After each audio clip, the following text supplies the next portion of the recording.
我们已经租了翻译机，如果你们不用，我们还是要付这个钱的，所以你们不要不好意思。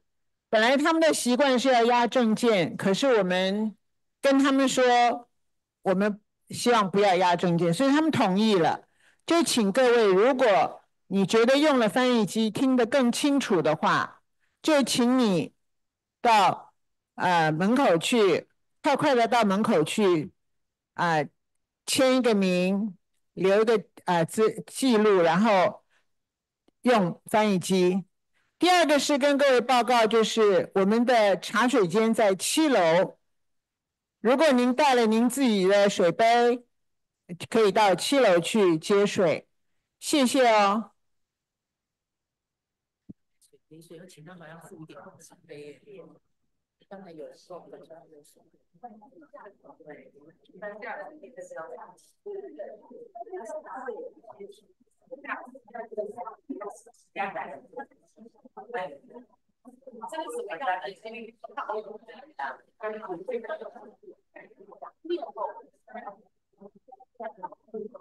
真的。可以，可以。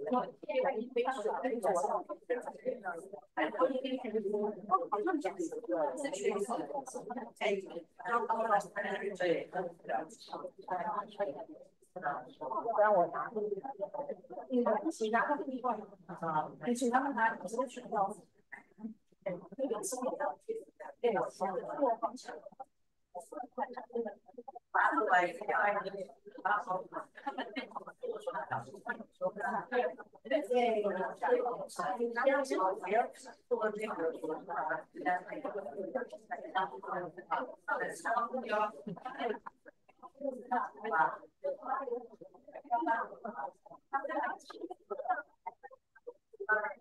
读者，你是外面在哪？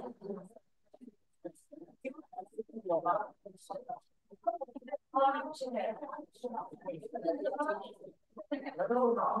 好。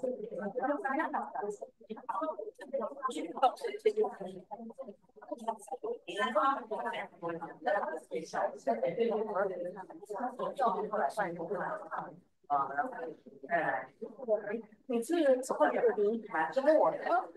你是华兴董事啊？好了吧。华兴董事就是自己人的意思。对。那因为他是我们的国际委员，还是算是我们自己的工作的。还常委加上那个 speaker， 谢谢。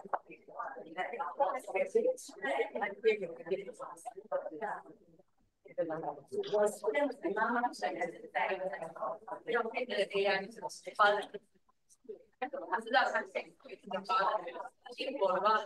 那个会给。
的代表请往前坐，好不好？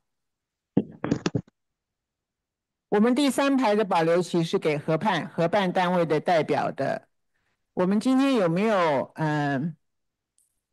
International Network of Healthcare and Health Services， 还有从他社的国际从他社，往前吧。月龄的姐妹，都往前嘛。你们坐在后面，我们都觉得很不好意思耶。我们大家一起做这个事情的，来，到前面来，到前面来。女童军的姐妹，哦，在了，他们在。那好，我现在可不可以请坐在比较后面的往前挪？因为等到万一有迟到的人要进来的话，走到前面他们会不好意思。要不要？来，往前来，往前来，来，过来。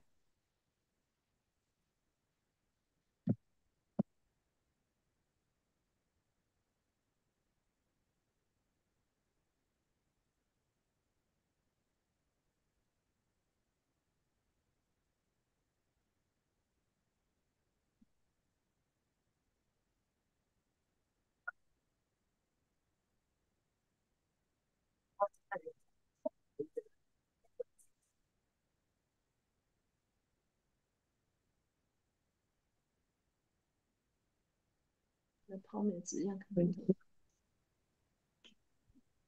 它有肉啊，所以不能带啊。有肉吗？有啊，你看，干肉。哦，真的耶。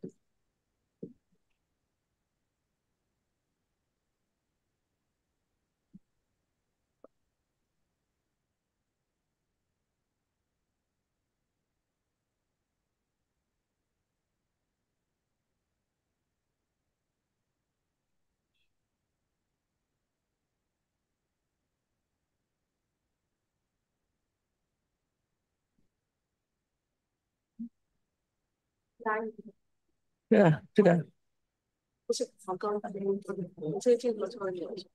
你帮我看一下，调一下这个镜头。你调一下这个镜头。然后再稍微多对好。向前面。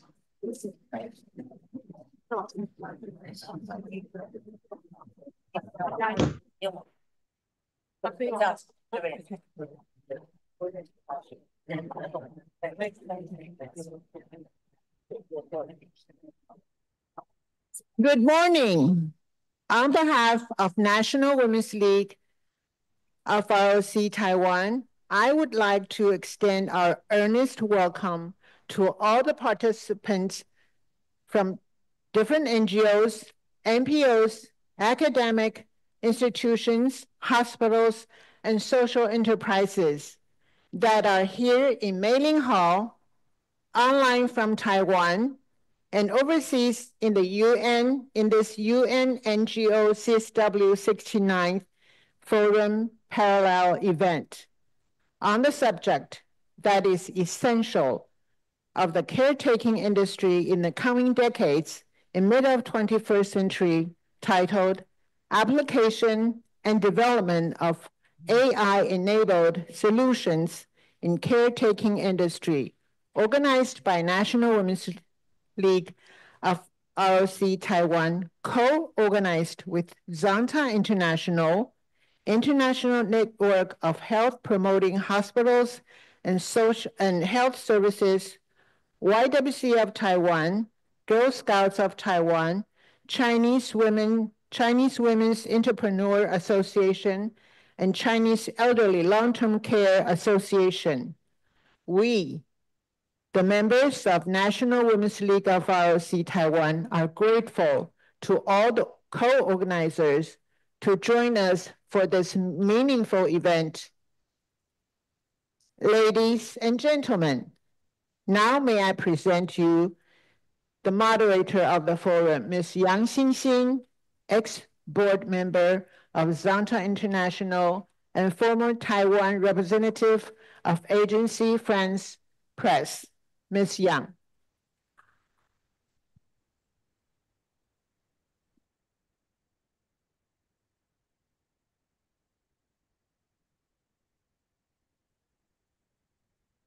Thank you, Nancy.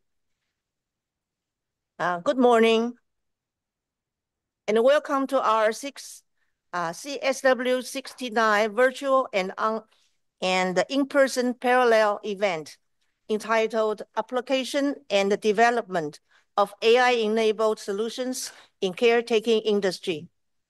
I'm Xinxin Yang, the moderator for today. I'm a member of Zanta International, which is one of the organizers. Today is our great pleasure to have 4 distinguished academics, professionals, and specialists to share with us their experiences, observations, research findings, and the programs they are undertaking, and their recommendations to issues relating to AI-enabled senior care in the aging society. They are Dr. Suti Cho, Chair of International Task Force on Health Promoting Hospitals and Age-Friendly Healthcare. We also have Professor Peilun Rao, professor at the Department of Industrial Engineering of Tsinghua University. Professor Rao is also Vice Dean of the Global Innovation Exchange. And we have Peishan Yang, who is social worker, a social work professor at National Taiwan University. Professor Yang is also a founding board member of Jubo Health. And we have Sabine Lin, who is researcher of Foundation for Women's Rights Promotion and Development.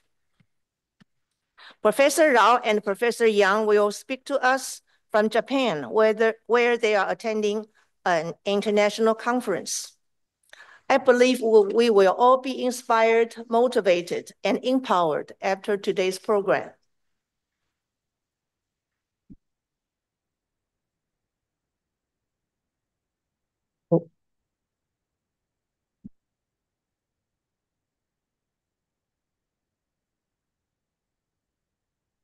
Now, dear speakers and participants, may I present to you today's keynote speaker, Dr. Joanna Lei, chairwoman of National Women's League, which organizes today's event. Dr. Lei is a dynamic woman leader in Taiwan with career accomplishments stretching from education, media and communications, finance and business investments, and public affairs. Dr. Lei is also an articulate commentator on major domestic and global events. She is also a China watcher. Now, please join me in welcoming Dr. Lei.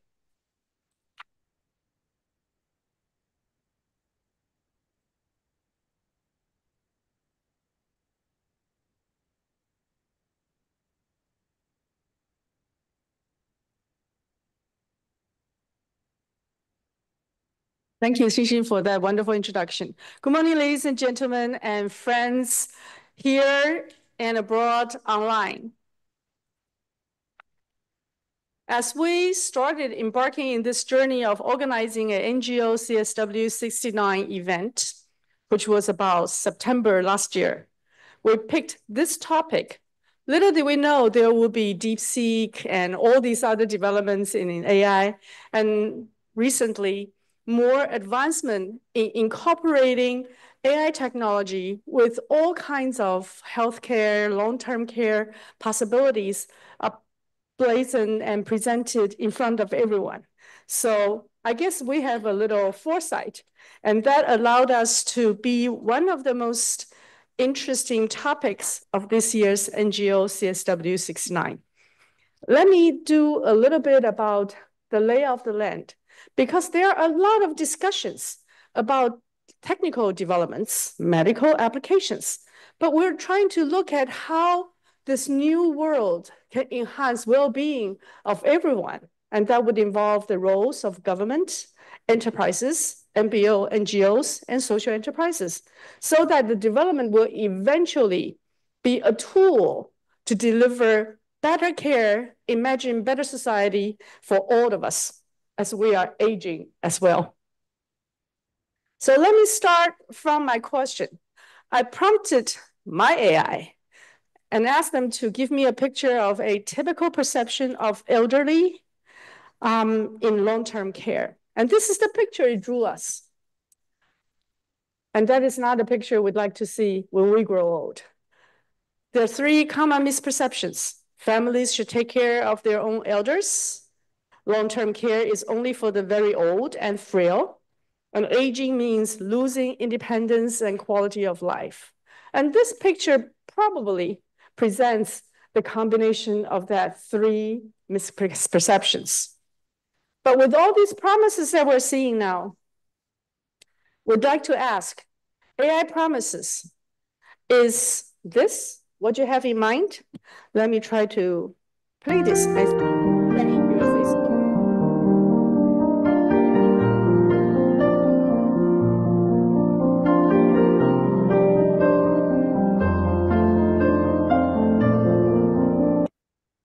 So is the AI promise merely an Internet of Things, adding A and M in the equation?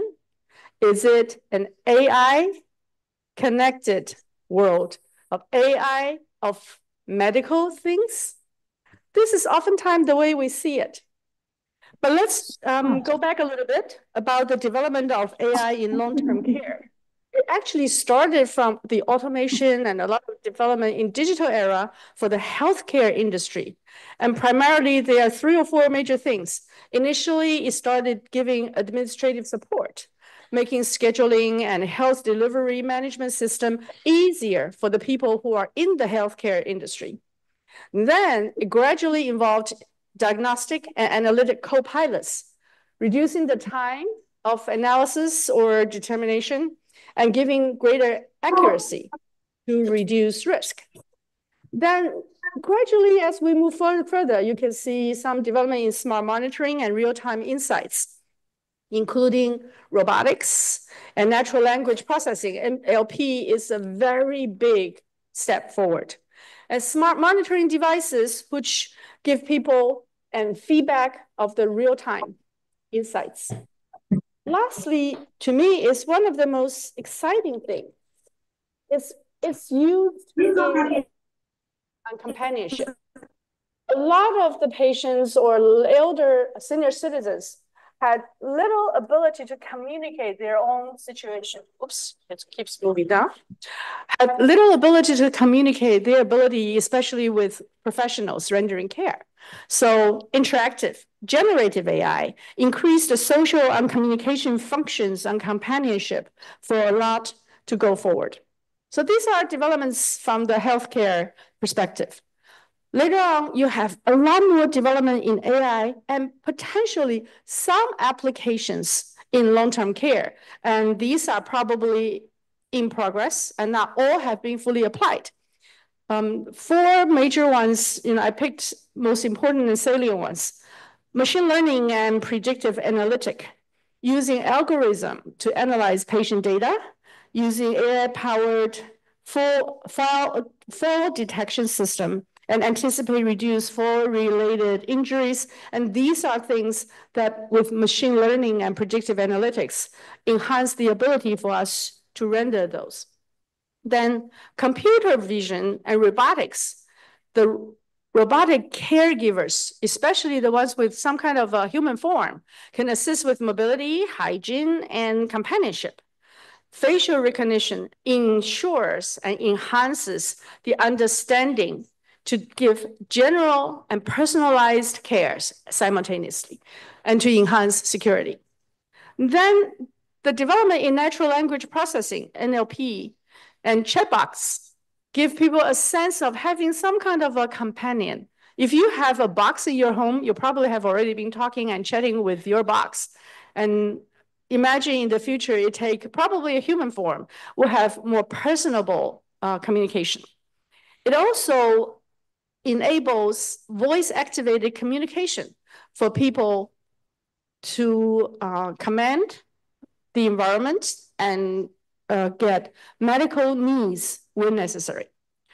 Last one is IoMT, and I want to add A in front. IoT, everybody understands, stands for Internet of Things. But if you put A in front, it's AI of medical things. So we are looking at smart sensors, wearables. They can track vital signs, activity levels, and medication adherences. And those wearable devices also provides continuous health monitor and communication, even in remote area. But I will do a little bit about this last point later on. So let's imagine the world. Applications of AI in long-term care can be illustrated in 3 major arenas. It's for at-home, in-home-based care. My AI also drew this picture for me. I wanted a AI-assisted at-home living. And lo and behold, initially the picture coming out was all machines around this elderly lady. But as you can see, it's not the purpose of having people staying at home and monitored in medical sense.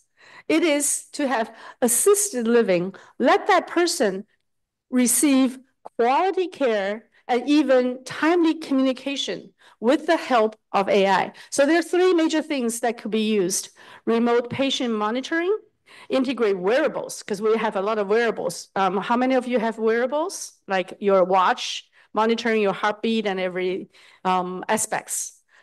A lot of them do. But what do you do with the wearables? You're supposed to upload it to a cloud. Few people do that. So the wearables is analytic and tracking tools with the AI assistance, even at home. Those remote patient monitoring can be linked up. Second is voice assistants. Amazon has Alexa, Google has other assistants. If you look at China's a lot of boxes, they have very cute names. They provide you reminders, enable hands-free communications. The reminders can also be a timely tracking of your medication need and your other needs. We have a corn soup presentation later in today's session, and people can see other developments in that area.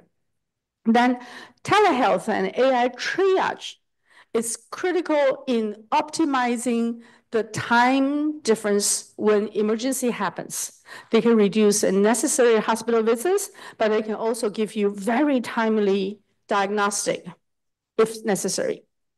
My second question is to say, okay, imagine a world when AI is in assisted living and nursing homes. And that's my picture coming back. Of course, this is through many training and revisions. Initially, it was quite a gloomy picture too. Let's think about AI and putting it in a long-term care facility.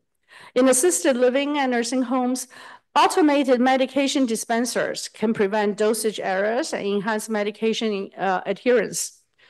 I often forgot whether I have taken my medicine or not. And with the AI tracking multiple people within a large environment, you can reduce those errors and do timely reminders. Then it's more than that. It's AI-driven health monitoring system and analytics. Patient data and early disease detections in a group living or assisted living environment, you have multiple people, very massive number of data. With the AI moving around can help you track each individuals and provide timely reminders. Then the third and fourth ones are interesting. Let's think about social robots, Parallel and Pepper. It will go to you and say, oh, good morning, how are you today? Or they'll say, I think you need some more exercise. And then you can have a very lively chat. When the manpower within the facility, the real assistance, time and energy could be limited. You can have another interesting tools. Chamama in front of us once introduced a little robot about this big and to our National Women's League. And it sat on the table and started engaging in a lot of activities, even physical activities with you. And Taiwan has great development in those robotics. The last one is coaching and social functions, teaching you how to dance, working with you in exercises. All of this can be a help for the next topic. For the AI worker, AI can be a workforce support, can be a help to those people delivering those care, help to caregivers. So AI in the workforce, it's not only potentially taking over a lot of daily chores and common activities, giving you timely feedback, but it helps the people, the caregivers. And that is a critical point because of some discussions about whether AI will replace our jobs. No, it will not. It will make your job easier if we deliver and develop to the direction we want to. So AI in workforce has just a couple of examples: AI-powered scheduling system, clinical decision support system, and automated documentation all reduce the workload of the caregivers, releasing them to the interaction within their facilities or in the home environments. So both for senior citizen living alone, for the assisted living or nursing home, or to the industry, the caregivers, AI's promise is not just AI of medical things. It is to imagine a different relationship and different caretaking. So this is my next question. It's the most shocking one that I got. I asked them, okay, give me a picture of human-centered care with AI-enabled solution. 就是以人为核心的 AI 协助的解决方案。Okay, this is the picture. Is that shocking to you as well? The robot is sitting on the bed with a human giving it care. Okay, this is the shocking perspective, but it is not impossible. If we don't interject the people-centered philosophy and look carefully into what they call AI human, and sometimes they're just calling AI people intervention in their development. If we don't have a philosophy and the end goal to deliver well-being at the end, it will be most likely a picture like this. Okay, from that horrible, shocking picture, if we were to do something in the development, the most critical thing to me is to putting people back in the center of the AI development. Artificial intelligence and people intelligence. We are the center. And to do that, there are 4 pillars that we must pay attention to. First, has to be people-centric, centered around people, not technology-centric. 2, care, not treatment. We're looking at care, not just medical or other kind of treatment. Then the third one is equally important. We have to put family and community-based activities and support mechanisms back into the system. Not putting people in an isolated or not putting robot in an isolated environment. We have to have family and community-based activities and support mechanism. And this is what Yueling has been promoting, and I will speak to that a little bit later on. Fourth is to give dignity and respect to the senior citizens. So we need to revisit what, in our perception, elder means, what care means. We need to have a new way of looking at the world and how to achieve that. I think our current development in technology is leaps and bounds. In business models, it's going forward, but the policy concerns remain largely unaddressed. And that's why I have a lot of chaotic lines in between these 2 boxes. Technological feasibilities always have to be funneled by social desirabilities, what we want as a society with policy. And finally, will have to be sustained by economic sustainability, meaning that those business models will make them, perpetuate them going forward for more people for generations to come. So from technology to social to economic, there is a very major funneling effect that happens. And that is why it's important to put people back in the center at this point.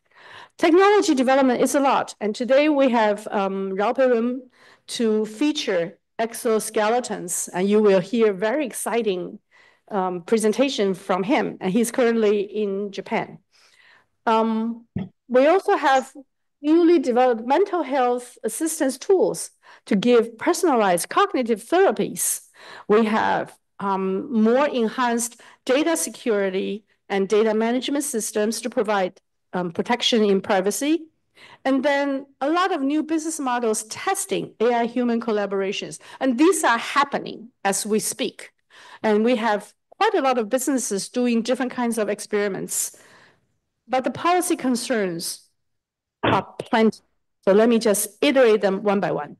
Data privacy and security, your data, daily, timely feedback, real time. They need to be protected. Family and relationship needs to be put back and supported. Affordability and accessibility is a key to any universal idea to deliver well-being. And then there is an intrinsic gap in AI literacy, in digital divide, the ones who knows how to use it to the ones who do not know how to use it. You need human interface to help them bridge that gap. And also, let's not forget, all the computation and the major development has intrinsic biases. So the AI biases and ethical concerns needs to be addressed in our development. And I believe Qiu Shuti and our last speaker will address those aspects. And finally, what is the boundaries between AI, especially if they take robotic forms and looking more and more like real people, and us? AI human boundaries. And here I put quotation because I really hate to call us humans. Now, let me say a little bit about going forward. The last page was about what we need to address at this point. And then let's just move us and lift us up a little bit higher to dream a better future. So if we were to deliver universal care, anytime there's a new technology, it's always a promise to disseminate information, education, health services to people who are otherwise in remote location or under-resourced location can also be joined. So let's look at some of the barriers: availability, accessibility, affordability, quality of care. In different locations, you all know different locations have different care possibilities, and ease of use and communications, to name just a few. So I added a few sort of hopes and dreams in our future. For example, the development in AI-powered mobile health unit can be given or driven to very remote locations. With AI-equipped vans and drones, they can deliver essential services to underserviced, under-resourced locations and regions. And the portable diagnostic tools can minimize the mistakes or time delayed without a full-fledged hospital nearby. We can also imagine a world with AI support to low-resource healthcare facilities and locations. You have a lot of outposts in different places. 有一些卫生所或是其他的类似的很远的地方的那些 outposts. Those are often manned with 1 or 2 individuals with little support of their work. Once you have an AI link and communication link, they can be provided, these individuals in those outposts can be provided with automated triage systems, helping them prioritize their patients based on severity, giving them additional ability to diagnose and find out what's necessary for that particular situation.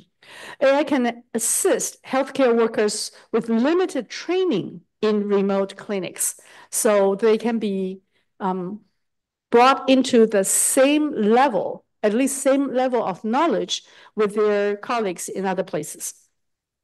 Then we can also imagine a world with digital healthcare accessibility and AI-based health literacy with the design integral to the overall system. AI-driven language translation tool to me is very exciting. I remember being in the United States, going to the hospital for the first time, and not having the ability to fully describe what my situation was. And I was a graduate student. So there were a lot of people who didn't have the ability to really communicate. But imagine now you can use your own language And the natural language tools can either translate for you or even do a better communication on your behalf to the professionals who needed those very precise information to deliver health care or other long-term support. So language translation tool breaks the communication barriers. And chatbots and AI-driven apps can educate population about preventive health care and medicines. I worked as a scholar. We went to different countries, about 17 different countries, teaching people health control, AIDS awareness, AIDS prevention, and so on and so forth. And those can be used with very interactive tools in the AI world. AI facilitates mental health support, which was not before available. It is only with the natural language processing and generative AI that you can start imagining a mental health support system in AI. So let me give you my next quest to my AI and their rendering. With the 3 major developments above, the last one is now we can imagine a world with applications for remote and under-resourced location. Imagine you live in a village and you have a little cute AI and they say, oh, good morning, Mrs. Wang. Let me check your wearables and I'm gonna upload your information and give you your advices. Or it can just on the location. And I saw a demo of a cute little robot and it was in a Chinese rural site. And was saying, oh, how you doing? Oh, maybe you should use some of the Chinese herbal medicine. And they prescribes the Chinese herbal medicine to that little old man. That was one of the possibilities. Remote diagnostics, telemedicine, AI-enabled wearable and monitoring now can be uploaded and connected for managing your own health and your well-being. AI for long-term care and chronic disease management, including checking your medication and reminding you of when you needed to go and seek professional medical help. And it also can be used for mental health support, and that's only with the natural language capabilities that we are seeing the possibility. Now, also, should there be disasters, emergency situations, remote locations are often isolated. So the other picture on this side is it provides emergency delivery with new tools such as drones and others, so that in emergency response, in drug delivery, in supply chain management, they can also be a very big help. And last but not least is for remote training, or real-time communication and decision support. So universal care has a very large barrier towards the last mile, just like when we look into the digital world. The last mile was the most difficult one. Trunks are easy. Medical centers are easy. Sending people to a center for care is our current solution. But what about the belief in well-being? We're not just looking at illness, we're looking at health. And that needs your regular daily treatment, daily management. And AI resolve one of the issues of lack of human resources. We cannot dispatch so many trained people to hundreds and thousands of villages in remote locations. But what if you put a really, really cute robot and they actually chat with you? Isn't that a possibility? It will happen if we look at developing that kind of a system. It won't happen if we don't have that philosophy in mind, that putting people back in the center, looking at care and not just illness. So let me do a quick conclusion, and this is by far a conclusion of where we should go, but a quick conclusion of the thing I just outlined earlier.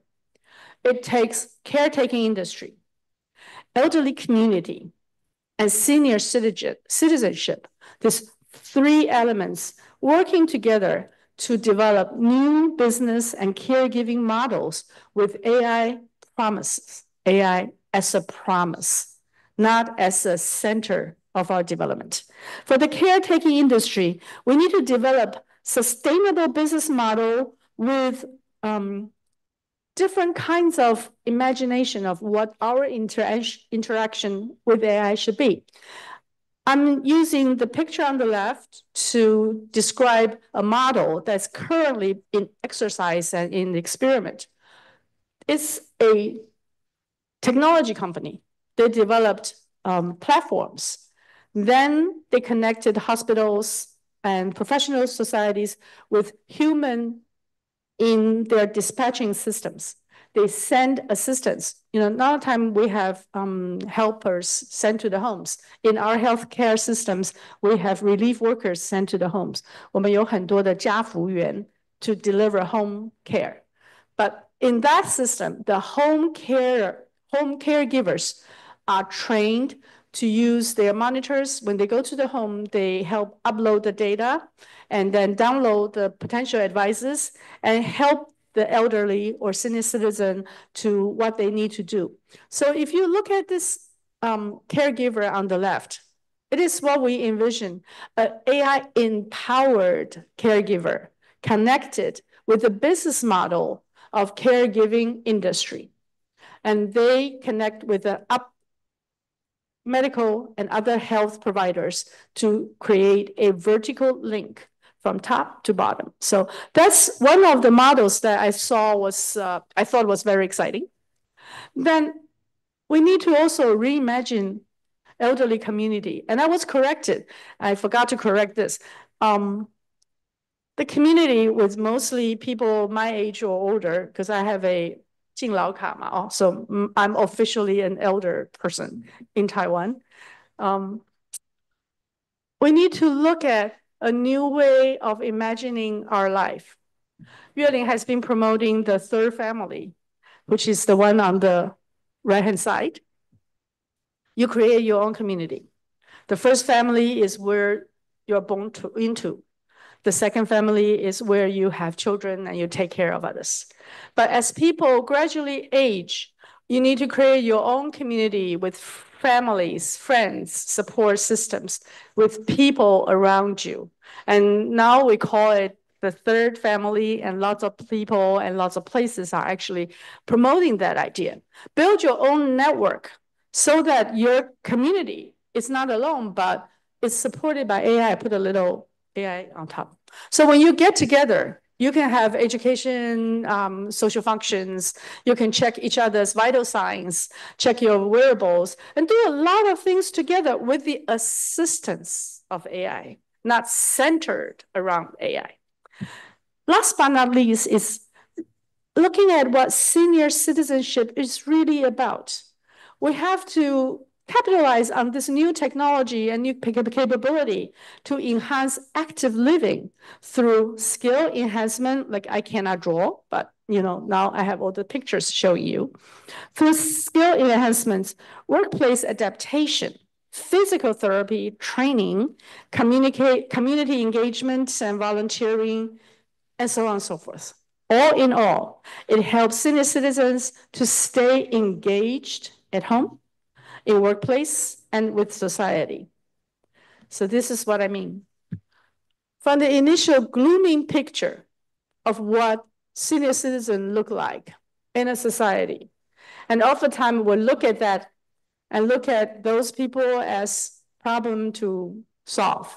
So we need to build systems supporting them, delivering medication to them.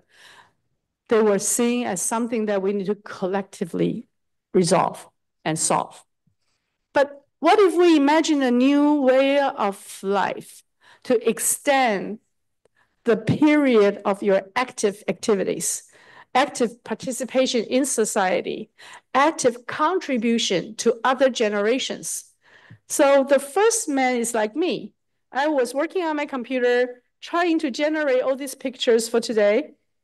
And these are new skills that I never had. And if I weren't doing this presentation, I probably wouldn't have. The second one is, looking at the exoskeleton tools, a healthy senior can help others through volunteer work. And the third one is a senior woman can impart her wisdom to others. So, ladies and gentlemen, I think we need to reimagine what the golden age is about. It is not a problem to solve, but assets for the entire society and hopefully globally to capitalize. There were a lot of things that we need to work. We need to have standards established, development path built by smart entrepreneurs. But to us, NPO, NGOs, and other people who care about our collective future, we are also a stakeholder in this process. And that is why we organize today's function, and hopefully that will shed some light into our discussion going forward. Thank you so much.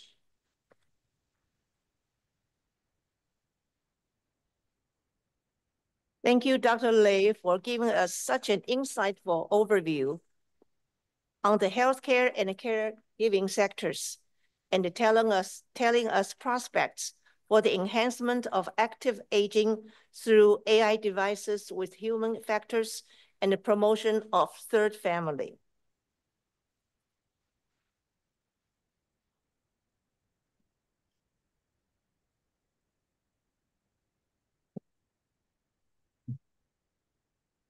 I'm also learning this skill.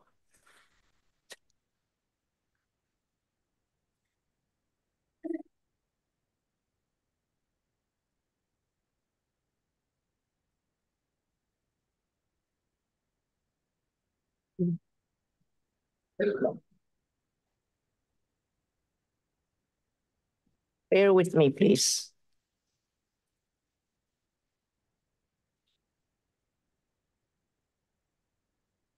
Okay. Here we are. My dear friends, may I present to you our first speaker for today. Oh, sorry. The wrong one. Okay.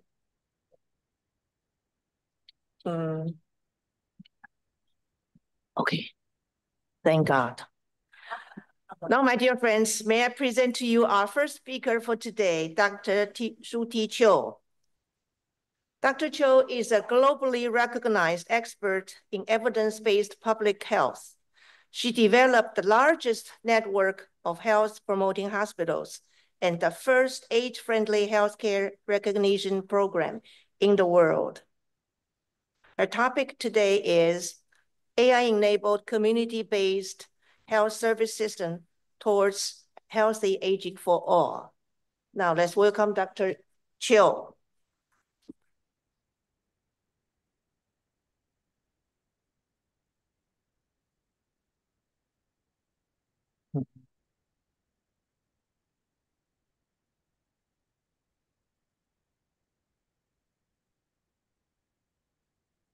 It's supposed to. Okay.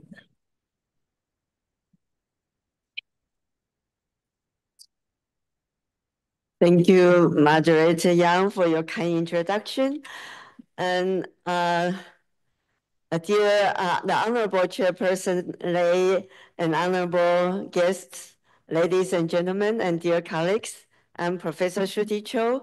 It is my greatest honor and pleasure to attend this session to share with you some progresses in this field of age-friendly healthcare. At the same time, you can see how challenging my job would be to speak after Chairperson Lai.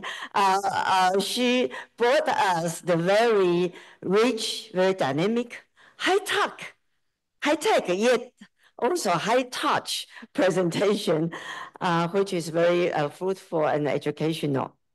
But I think at the same time, with her very fruitful content, it also made my job easier. And I will mention that, as you have heard from Chairperson previously, and when you hear anything that she and I both mentioned, it's easy to tell that those elements might be very important in today's topic. So I'm going to talk about AI-enabled, community-based health service system towards healthy aging for all. And I will briefly introduce what is the ideal health service system which can bring us towards healthy aging, not just for you and me, but for everyone. That's very important. And then how is AI enabling such a system? And then I will conclude with challenges and the perspective forward. So what is the ideal health service system towards healthy aging for all? According to UN's Decade of Healthy Aging 2021 to 2030, which was approved by the UN General Assembly in 2020, the vision is a world in which all people, everyone, can live long and healthy lives, and to leave no one behind. And in its plan of action, there are 4 areas for action. And among the 4 areas, I'm going to focus my talk on the 3rd and 4th one. The 3rd is to deliver person-centered, integrated care and primary health services responsive to older people. So it's not going to build larger and larger medical centers. It's the person-centered, integrated care and primary health services that's helpful for healthy aging for all. And also, it's important to provide access to long-term care for older persons who need it. And the first and second one is to combat ageism and to foster enabling community environments. But I will not mention those 2. As I mentioned, it will be the 3rd and the 4th areas. And UN provides recommendations to foster the development in the 3rd and the 4th areas. And by summarizing the UN recommendations here today, the community-based health services system we will refer to is the age-friendly primary care, long-term care, and assistive technologies in the communities where older persons live. And this system has the following missions. First, it must provide high accessibility and also high quality and high efficiency. And it must be person-centered, and it must be well-integrated, coordinated, and it must provide continuous care. And it also has to address prevention, health promotion, and disease management, including self-management. And it also has to support health workforce and informal caregivers. So how is AI enabling such a system? Obviously, the current system is not working in that way. So how is AI enabling us to have such a system? I will introduce on 4 dimensions of development. First is to strengthen the capacity of community-based primary care and long-term care facilities. They are not the big hospitals with many machines and many subspecialists. So if we are going to have an ideal system in the communities, we must strengthen the capacity of such care units. And second, we have to improve accessibility and integration. And third, AI is helping to improve the efficiency. How is it doing? And fourth, how does AI support patients to improve their chronic disease management, their safety and well-being? So in the first dimension, I will talk about here diagnostics and disease identification by the primary care units. For example, medical imaging. AI enables quick and accurate interpretation of such images, even though there is no radiologist there in the primary care clinics or in the long-term care facilities. Yet, by the support of AI, for example, mammography screening with screening, it means we have to do it to all the women aged 44, 45 and above. So there's a huge amount of images, but AI can support us to do the very quick first-hand interpretation. And also for sonography. For mammography, we need to have good sensitivity. For sonography, for example, for thyroid gland, that's the other issue which currently we are bothered with too many false positive results. So we would like AI to assist us in specificity. And very honorably that in Taiwan, we have the company which developed such AI tool to reduce false positive results. And our national health insurance has planned to pay for such tool to support the frontline clinicians to avoid unnecessary false alarms and unnecessary medical wasting. And then we also have AI-assisted EKG.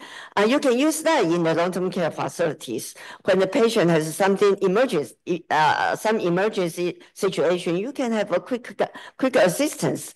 And then for diabetes patients, they need fundus screening and detection to avoid blindness.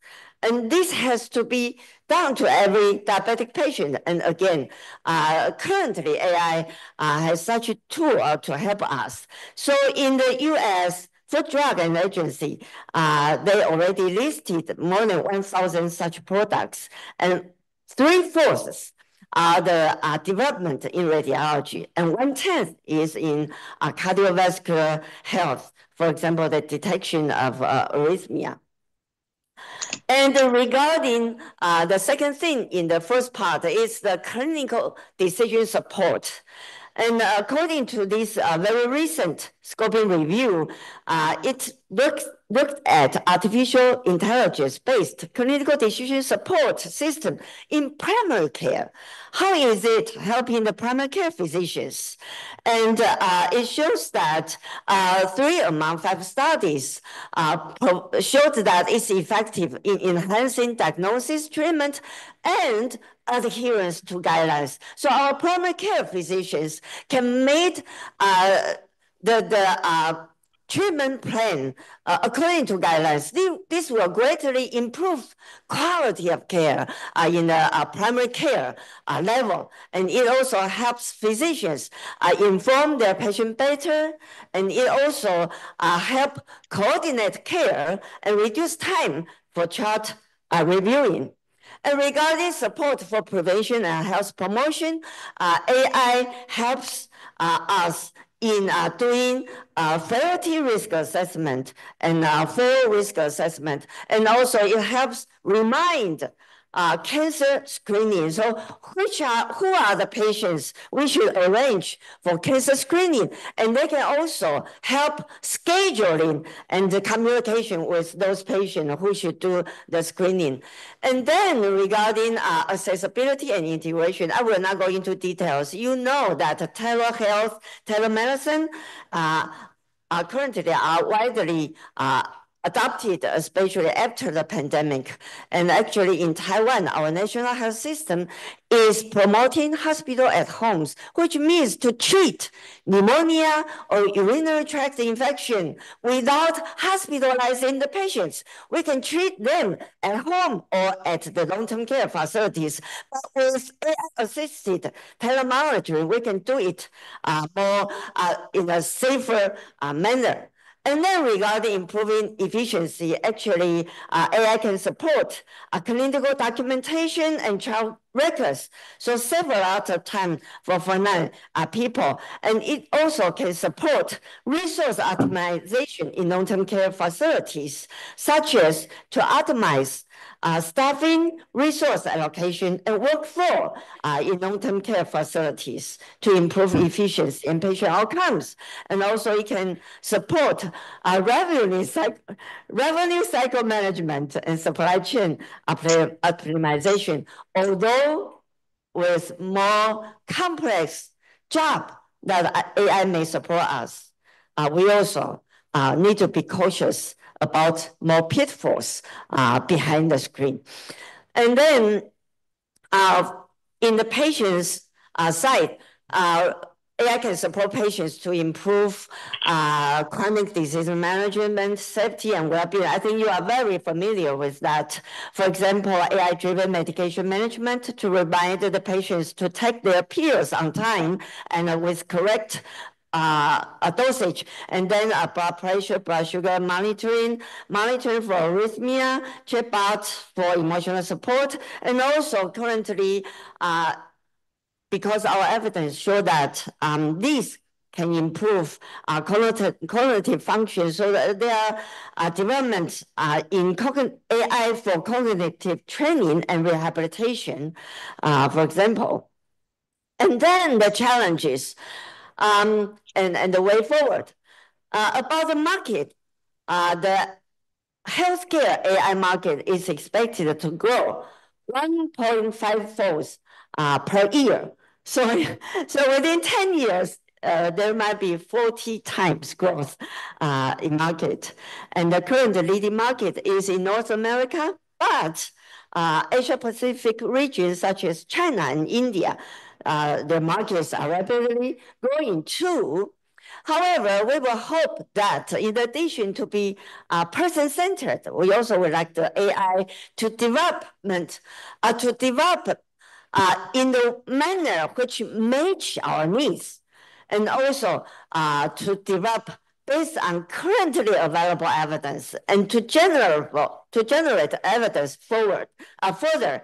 And also, it's very important not only to have this development for people who you are working at the front line. You are asking, are we adopting them, and how are we going to adopt them? It's very important. If they are not adopted, they will not create any help or impact.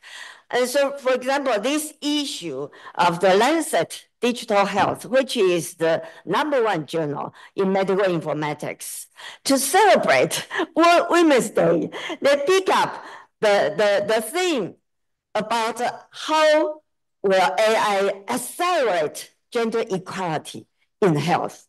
And they published one paper regarding promotion of mammography. Breast cancer is the leading cancer in women. And also it published the paper about AI-enabled EKG for sex-related CV cardiovascular risk assessment. So because for older women, actual cardiovascular risk is something, especially after menopause, but that is something very often neglected. And our risk is a little bit different from males. So you see, it's very important that we look at the major issues, and we look at it with a gender-sensitive way. And for healthy aging, for example, there are key domains of intrinsic capacity about our function.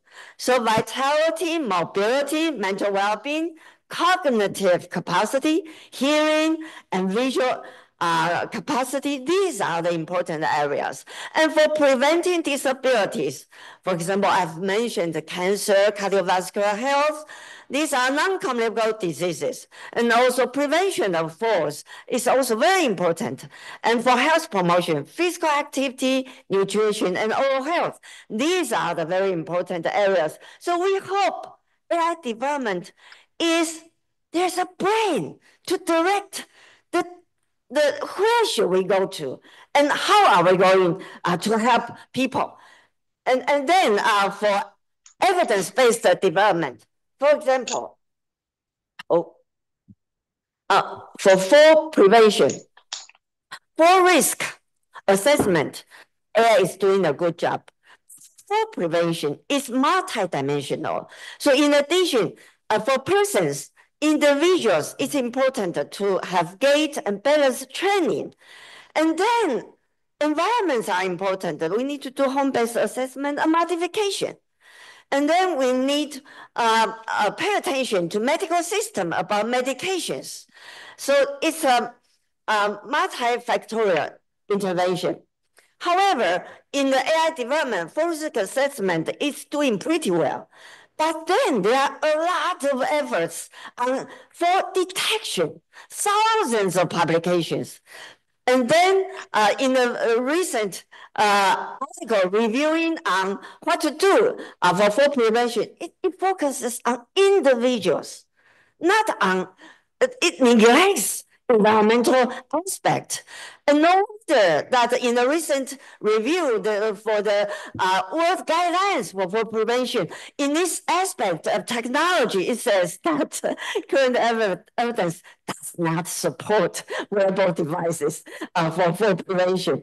So you can see, but why didn't they also look at AI? Perhaps because at that time the ChatGPT was not born yet, but currently we can also apply AI to help us. What's the currently available evidence to have a quick view so that we won't go the wrong way? Okay, then how to improve adoption? Here are these factors. We can see that trust is very important. The accuracy, the experience and the openness of AI tool is very important to build trust. And also internal factors such as ease and efficiency of use, such as ability to complement clinical judgment, and external factor, which Chairperson Lei mentioned, privacy and liability, and the finances, and the technology infrastructure. These are important. And what I mentioned, impact and evidence-based, that's the outcome.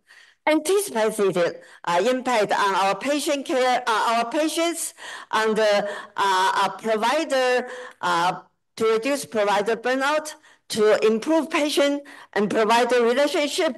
These are all important. And this is the recent review just published in this issue of the bulletin of World Health Organization. It looked at how frontline people perceive as important to improve adoption.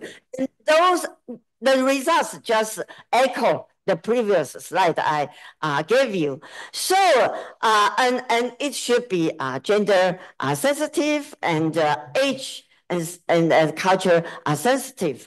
And currently, perhaps within 5 years, AI is not just the tools to use them, but also it can become automatic and work in a proactive and system-based way so that AI becomes our teammates. So we call it agentic AI development. This is just published last month in Lancet, the #1 journal in medicine.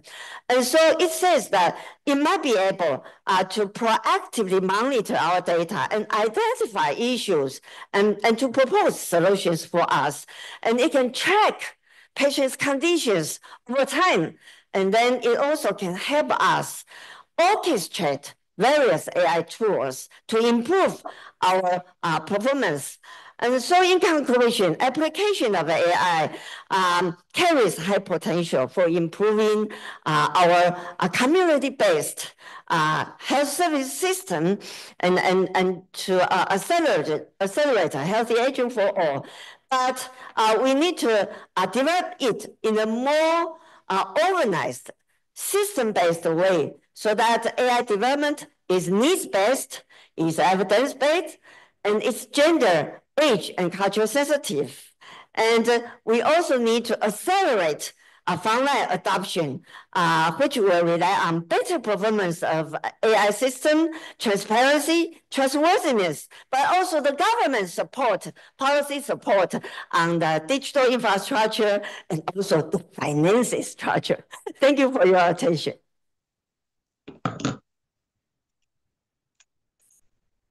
Thank you very much, Professor Cho, for introducing how AI development is enabling community-based healthcare system. Dr. Cho also points out the AI advancement must be based on needs and evidence to achieve effectiveness and create impact in the path promoting healthy aging for all. Thank you.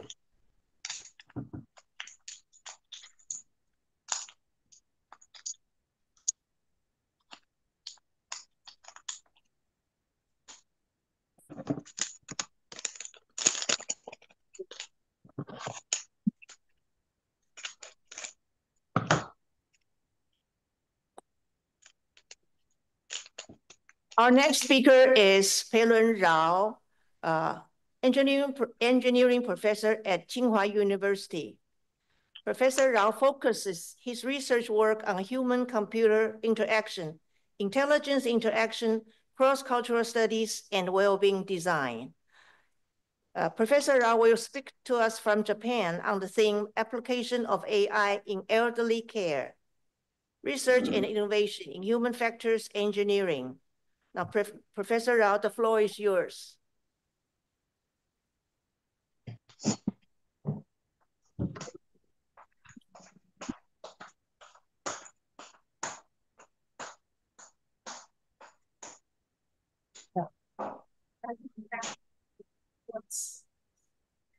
Thank you very much. Please allow me to share my slides.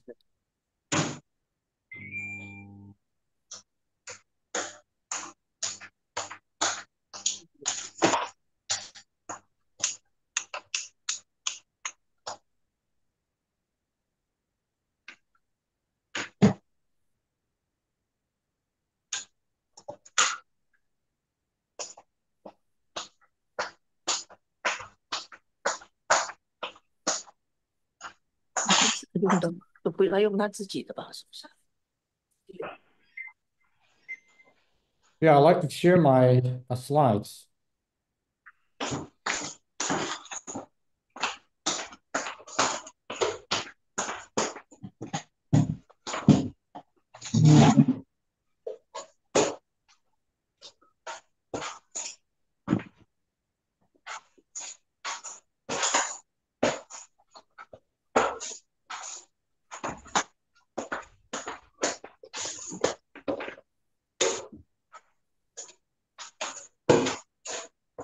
All right. Thank you very much. It is indeed my pleasure to speak in a special session with so many distinguished speakers.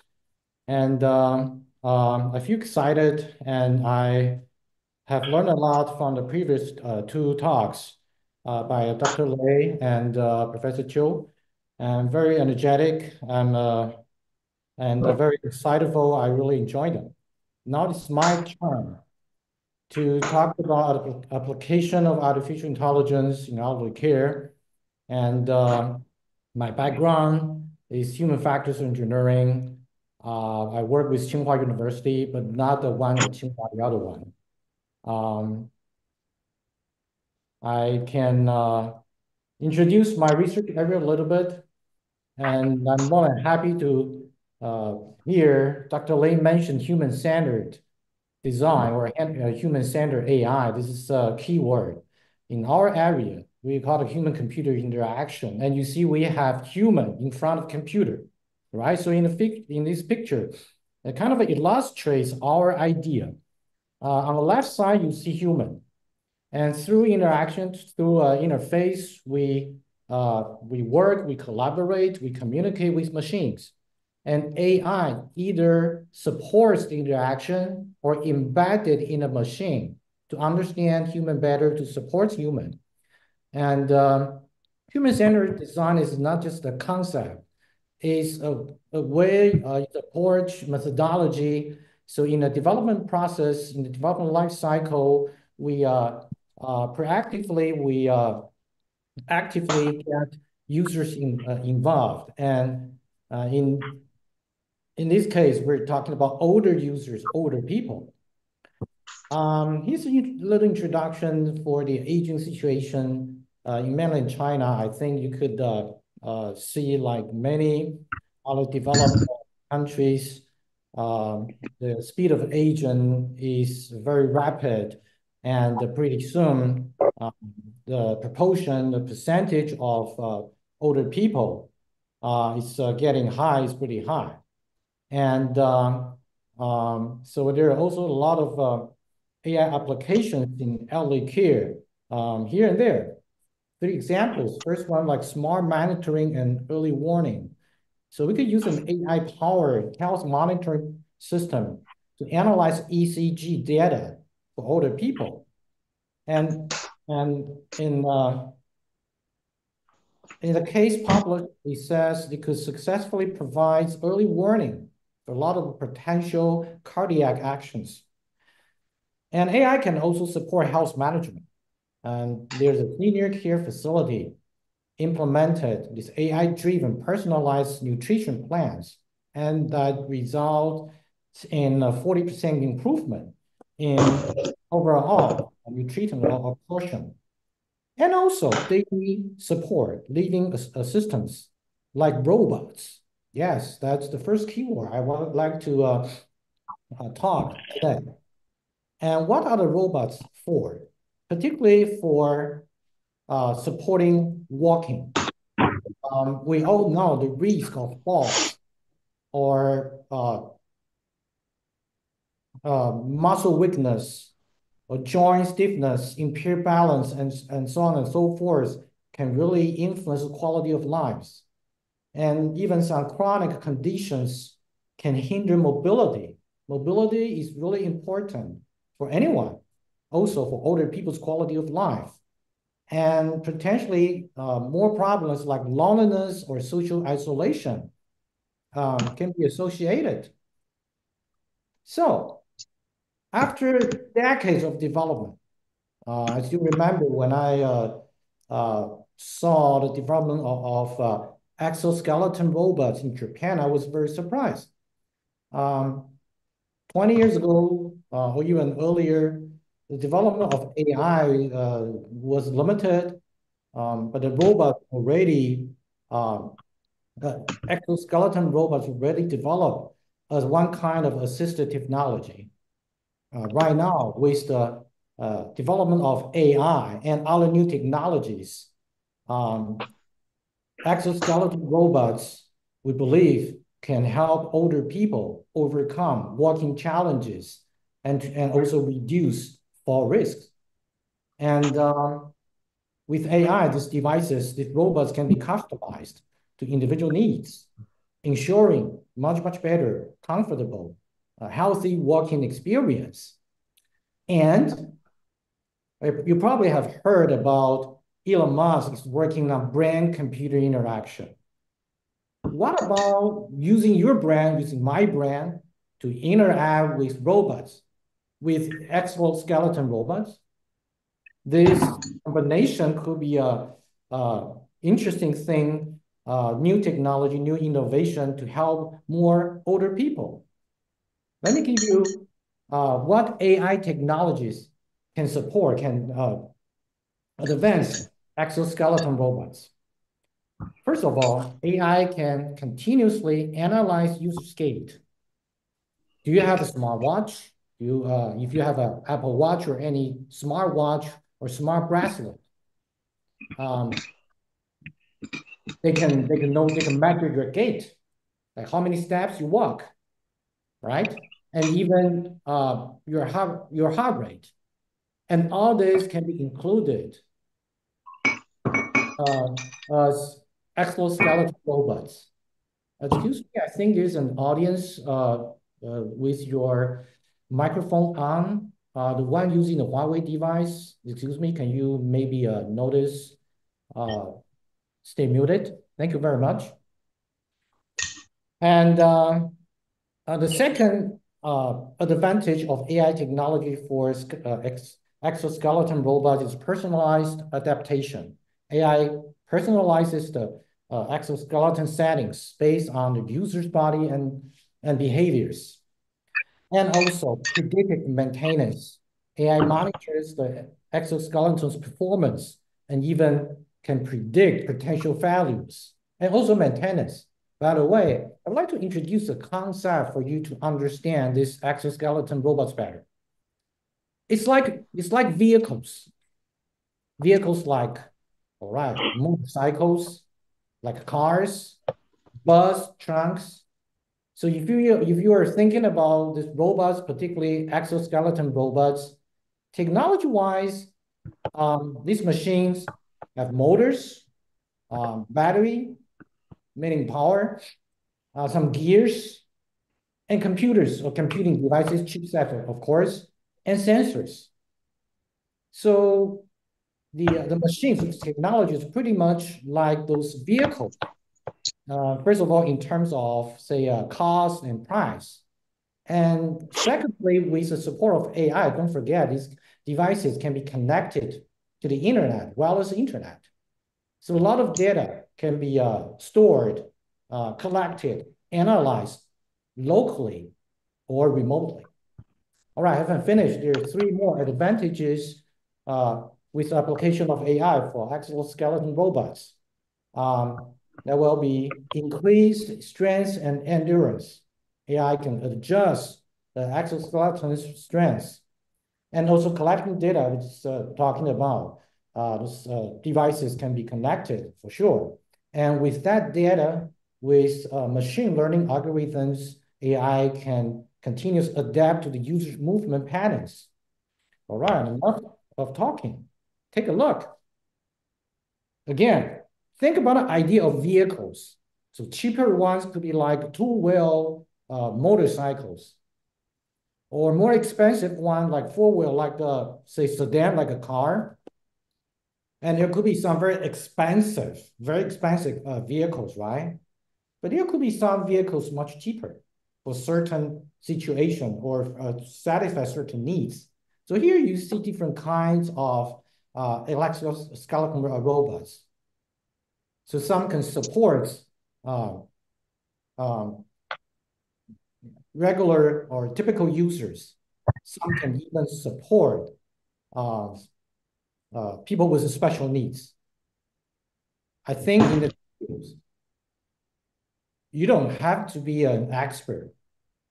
You don't have to be a physician, neither any medical expert to see how this technology can help. And again, not just exoskeleton robots with the support of artificial intelligence. On the left, it was before the 15 sessions of rehab. On the right, you see, even without this exoskeleton robot, this gentleman can walk by himself.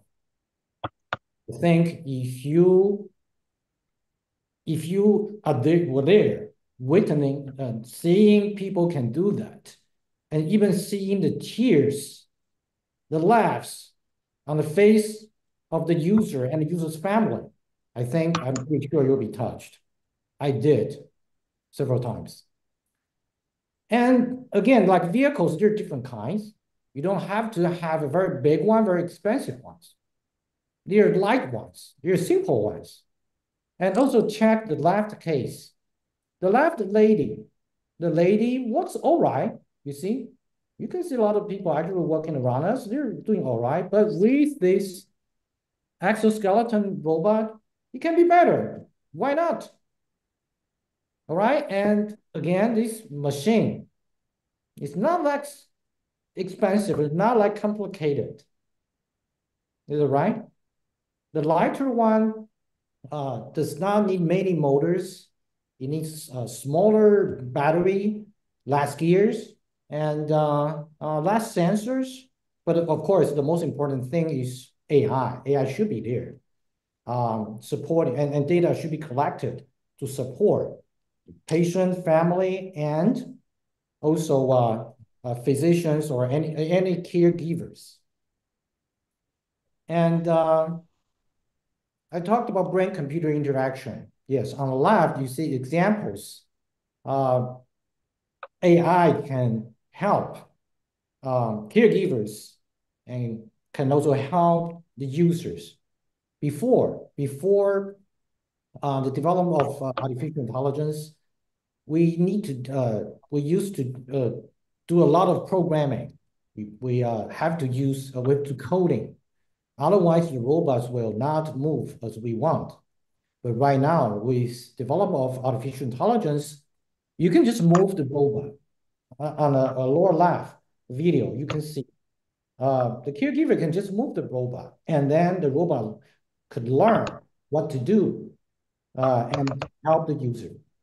And on the right is the testing video clip. You can see someone using his brain to control at least jointly, to control the exoskeleton robot. It's like playing a game, right? Not really. Not just the only thing Elon Musk is doing. Many companies, many people are working on this. I'll give you a further example. That's plus. That gets three things together. You play games. You play, you do. You're using your smartphone, tablet, computer, or game console, like PlayStation, like Nintendo Switch. If you do use game console, I think you do know these physical games. So you can play tennis, not in a tennis court at your home, all right? Oh, I forgot to mention Microsoft Connect. You can do a lot of things. So here in this video, make it louder. You can see the chronic stroke patient wearing the exoskeleton robot with the brain-computer interaction function and playing a serious game. All right, so the patient couldn't really walk very well, need to recover, and need to go through a lot of rehab, treatment, a lot of things. And, you know, it's a good idea to play a game, right? And gamification is one way also to help the user, help the caregivers to make the rehab, to make the everything more interesting, at least to do this way. And at the same time, don't forget, the robot can still record the data, analyze the data, personalize for the user, and also providing analysis to medical caregivers and also their families. So again, three things together, serious game, okay? Exoskeleton robot, yes, and brain-computer interaction, using your brain to control the device. Three things together. And this is not in a lab. You may wonder, hey, how come I cannot see the video play very well? It is in a hospital. It is around us. It is not something very, very, very advanced. It is advanced for sure. But pretty soon, you can see this around us. All right, if you think the robot is too much, let's forget about those machines, those hardware. That's, you know, think about the difference in like smart devices. Okay, this is a research collaboration with a Japanese company, Hitachi, you may know, to work on a brain health device. So the concept, the idea is no longer like vehicles, it's just like a smart device, like your smartphone, like your pad or laptop or any smart device with some sensors fixed on the headband near your forehead. This device can collect data based on functional near-infrared spectroscopy and for the user's brain health.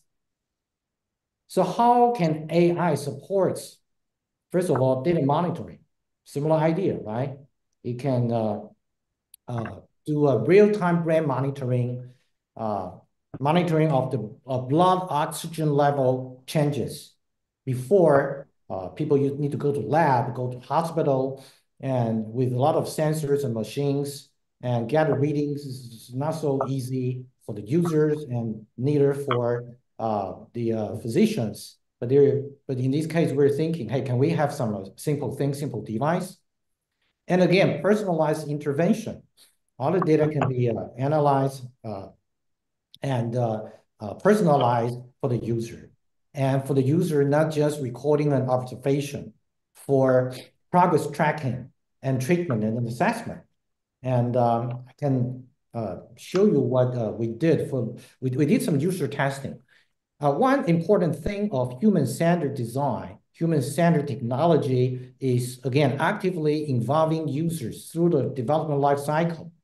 So we are pretty common. We have users to do some tasks. We test the machines. We ask users, we invite users together with us to test the machine. We're not testing the users.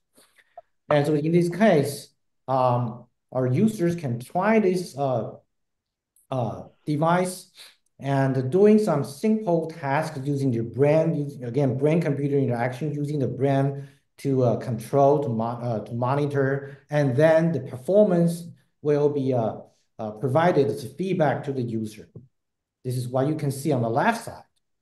So thinking about if you could have a little, again, it's a new smart device linked to your smartphone or your any other smart device and doing some little exercise. I'm not talking about physical exercise. I'm talking about cognitive exercises. To be honest, I think sometimes I think I do need that. Sometimes for relaxation, sometimes for stay focused. But anyway, it's kind of an exercise. And we're also doing this. We're thinking, yeah, we can also use this device linked to a robot. So this is the now robot we have in our lab. So we can use the robot to interact with users at the same time, giving the feedback, not just on the smart devices, giving the feedback to our users, so that we believe the users will be happy or feeling easier to use such a product or to get the information feedback. The last one isn't really our research. This is a little case I find out. It could be the last case for my talk, meaning if all the devices, robots, new technologies are too much for you, this could be one simple case, just based on large language model. In this case, Microsoft or Asia Research Institute, they have this personalized cognitive training. They call it framework because it can be further developed as a smart application. Or do you use social media? You use social media to talk to people, to interact with friends and families, right? What if there's an agent or if there's a robot chatbot interacting with you on your social media, which is Line, Instagram, Facebook, so on and so forth, and ask you to do some little things? It's like a daily conversation, but the purpose is to support our cognitive functions, or even, again, it's like a cognitive exercise, a little training. What about that? And the agent or the conversation can be, there's one way to interact on the social media can be easier. You don't even need to download an application. You can just just do it. Coming back to the case. So this case, this little framework saying, all right, just do some little cognitive training and forget about robots. You don't need new devices. You can just download an app or start a new conversation with a chatbot and try to recall, try to memorize something interesting. For example, like I'm in Japan. Hey, if I ask you, hey, what about your last trip in Japan? How do you feel? Right? That sounds like a daily conversation, but it's actually could be some informal cognitive training based on the development of large language model. And I have another case, a little case not showing here. It's a application supporting mental health using generative AI based on the drawing function of AI. If someone doesn't feel so good, we could ask the person, hey, just draw your motion, just draw something. But what if, like me, I don't do very good drawing. I say I can't really express myself by drawing. But right now with generative AI, I can talk. I talk, AI draws, and somehow I can express myself. I can somehow talk to myself with the help of generative AI, drawing. What about that? So this is just like a simple application, not just hardware, with the support of the newly developed artificial intelligence. There are a lot of things we can do. All right, I think I'm running out of the time. I think finally, I'd like to conclude my introduction of all cases. I'm thinking maybe I should change the sentence. The original one is AI will enhance and empower an aging society. And I'm thinking maybe we should say AI is enhancing and empowering our aging society. Again, it's my pleasure to share my research and experience, and you're more than welcome to give me any feedback. And again, thank you very much for listening.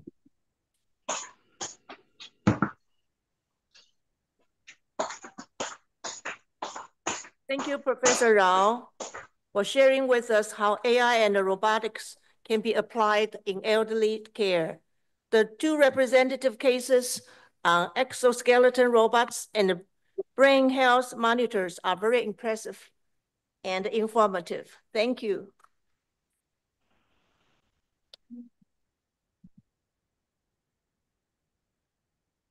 Our next speaker is Professor Peishan Yang.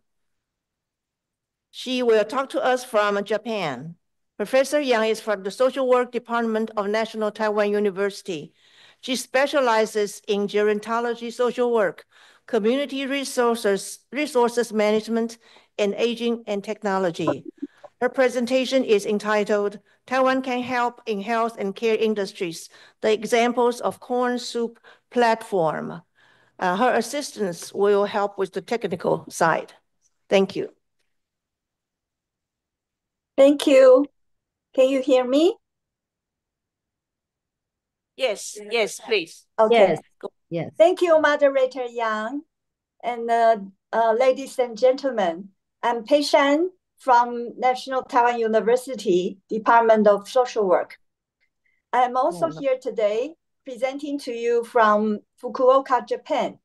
Fukuoka is an active aging and dementia-friendly model city, so I'm very happy to make my presentation today at Fukuoka. It is really a great pleasure to present here today at UN NGO Forum. I received my MSW and a PhD in social work at Columbia University and spent about 10 years of my life in New York, studying and working as a certified social worker at Jewish Home and Hospital, currently the Jewish Home Life Care. I had gone to UN Square many times back then, and today I'm presenting online. In 1997, I started teaching at NTU Social Work and providing consultancy to the central and the local governments, as well as various NGOs serving the seniors and their caregivers. So I have great confidence today to share with you Taiwan experiences in health and care industries, while we are facing a great future of technology and the AI era.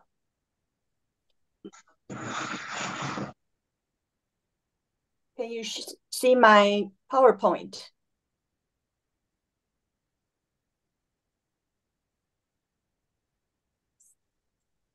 Yo, okay. Eunice, please follow, okay? My title today is Taiwan Can Help in Health and the Care Industries. I will use the example of Corn Soup Platform. Next, please. The health and the care industries are one of the world's largest and the fastest growing industries, consuming over 10% of gross domestic product, GDP, of most developed nations.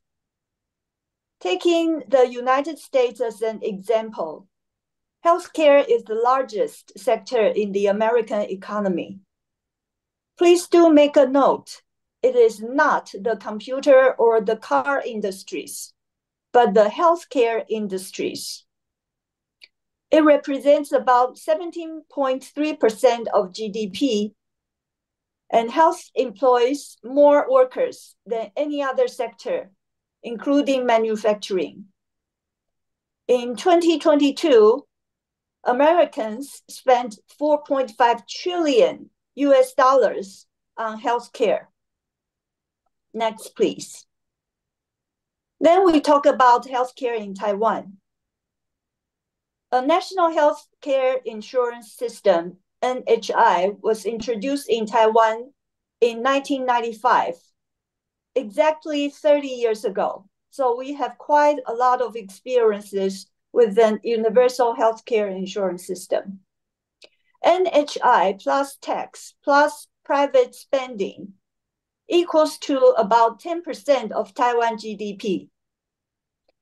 The Taiwanese healthcare system is characterized by good accessibility, comprehensive population coverage, short waiting times, low cost, and big data for policy practice and research, which has been proven to be highly valuable in today's AI era. Next. Policies and practice are best developed based on solid theories. In Taiwan, we have been applying the theory of active aging for long. And we can see the photo of active aging by WHO. Next. Active aging was announced by WHO in 2002. It promotes maximizing opportunities for older adults in health, social participation, and security. UN suggests that all nations should apply active aging as a key policy framework. And we can see there are 3 columns. Next. There are also many key determinants of active aging as shown in the picture. Besides personal, behavioral, social, economic, and environmental factors, health and the social services are key determinants to active aging. In addition, culture and the gender are crucial to the construction of a society conducive to active aging. So we can see gender and the culture surrounding all the other key determinants. Next, please. Since 1970s, when personal computers emerged, human history has entered the digital age. Human lifestyles have been transformed by the internet, technology and the devices, social media, big data, automation, and AI. The digital age has reshaped economies, societies, and cultures, creating new opportunities, challenges, and global connections, like I'm presenting here to you in Japan. Telemedicine and the e-health platforms have made healthcare more accessible to people in remote or underserved areas, improving healthcare outcomes and addressing disparities and inequality. Next, please. In 2019, my colleague, Professor Linson, also at the NTU Department of Library and Information Science. Shanru and I have published an international journal article titled Digital Aging as an Essential Component of Active Aging.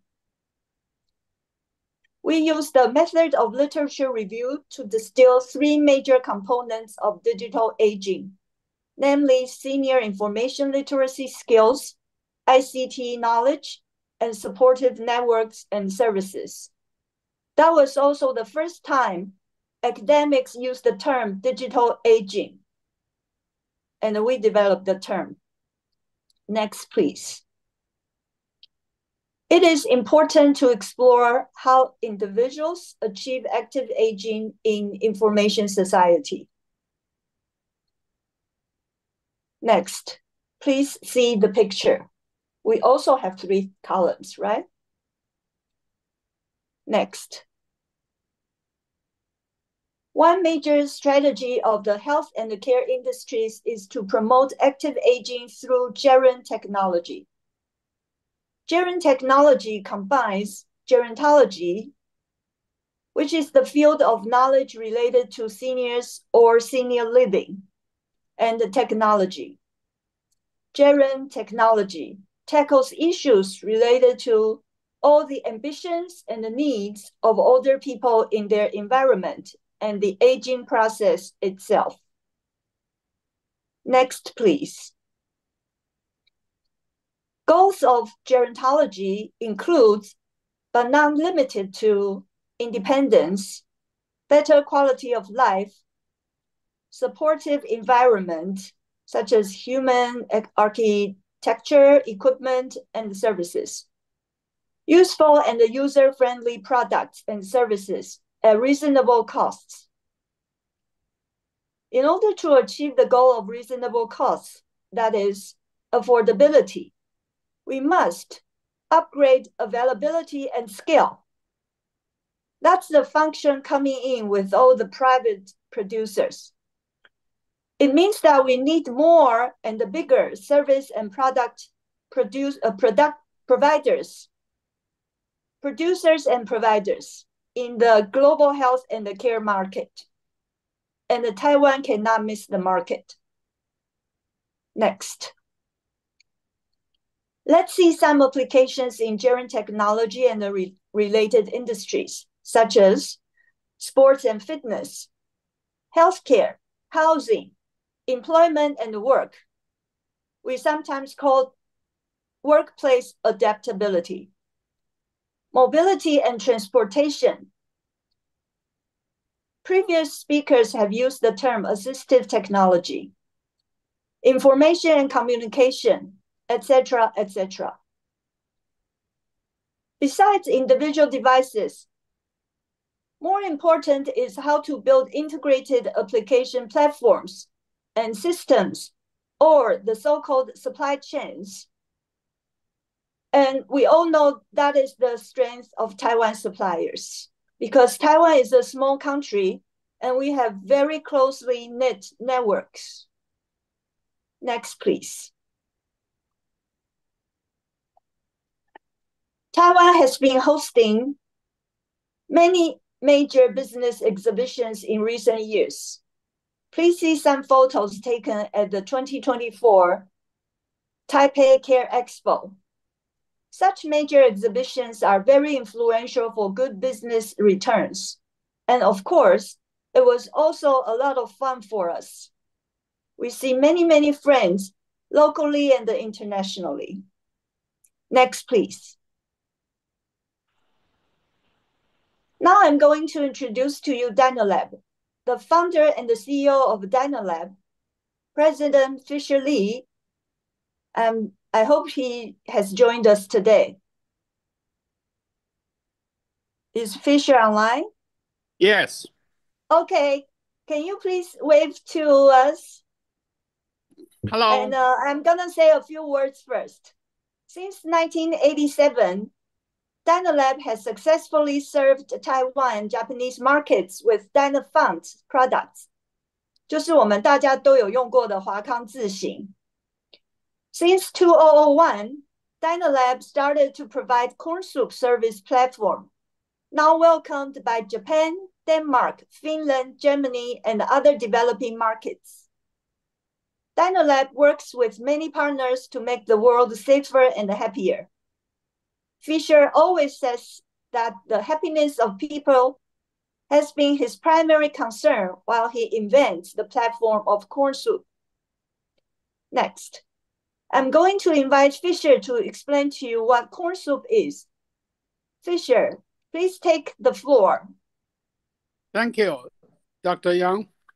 I'm very happy to be here to present you our new disruptive innovation called corn soup.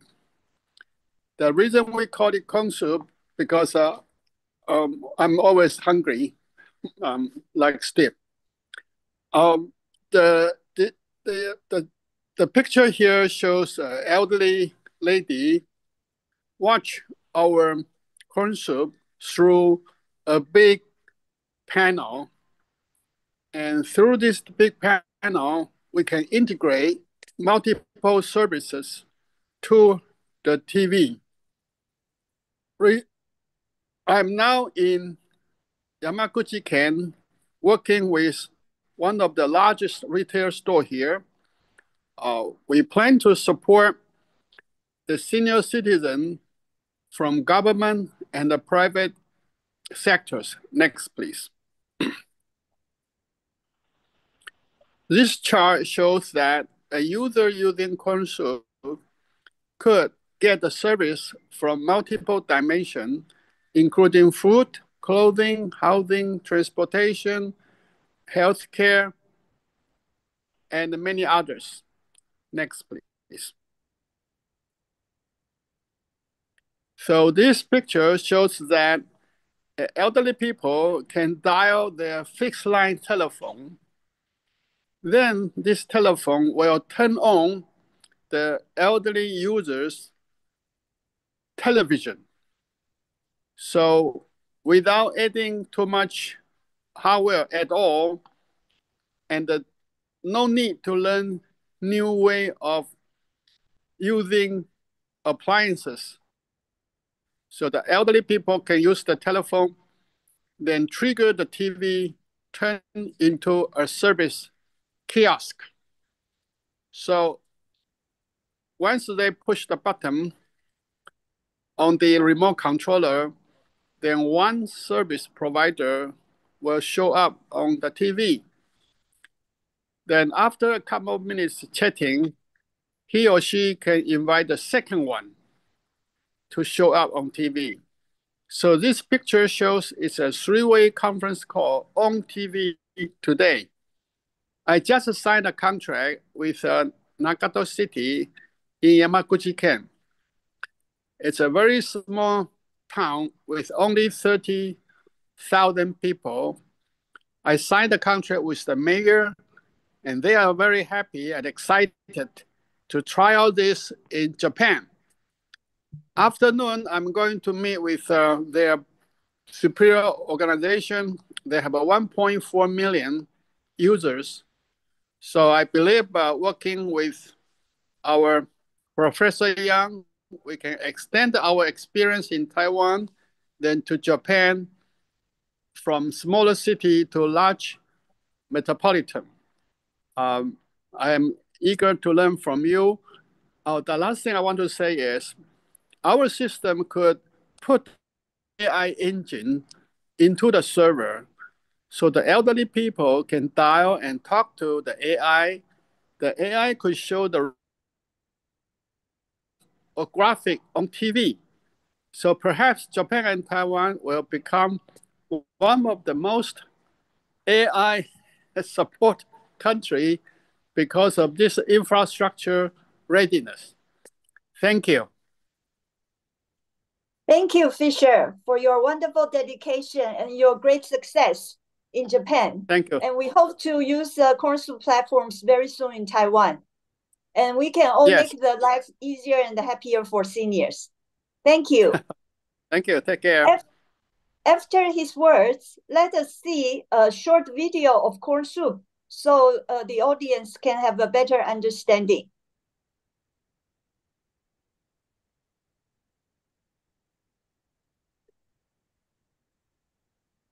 非常有限，双方声明依旧，各自表述。大陆外交部坚称，台湾问题是中方核心利益中的核心，是美中关系最不。平台已开启，专人我的特务爸爸。影片播放提案2，因为个人化认定案3，根据全球输入案件，只在中西。拍者，不要再踩，我在狼了。Thank you, Eunice. We can see from the videos, someone dials the telephone, the TV screen turns into the CornSoup platform immediately. Next.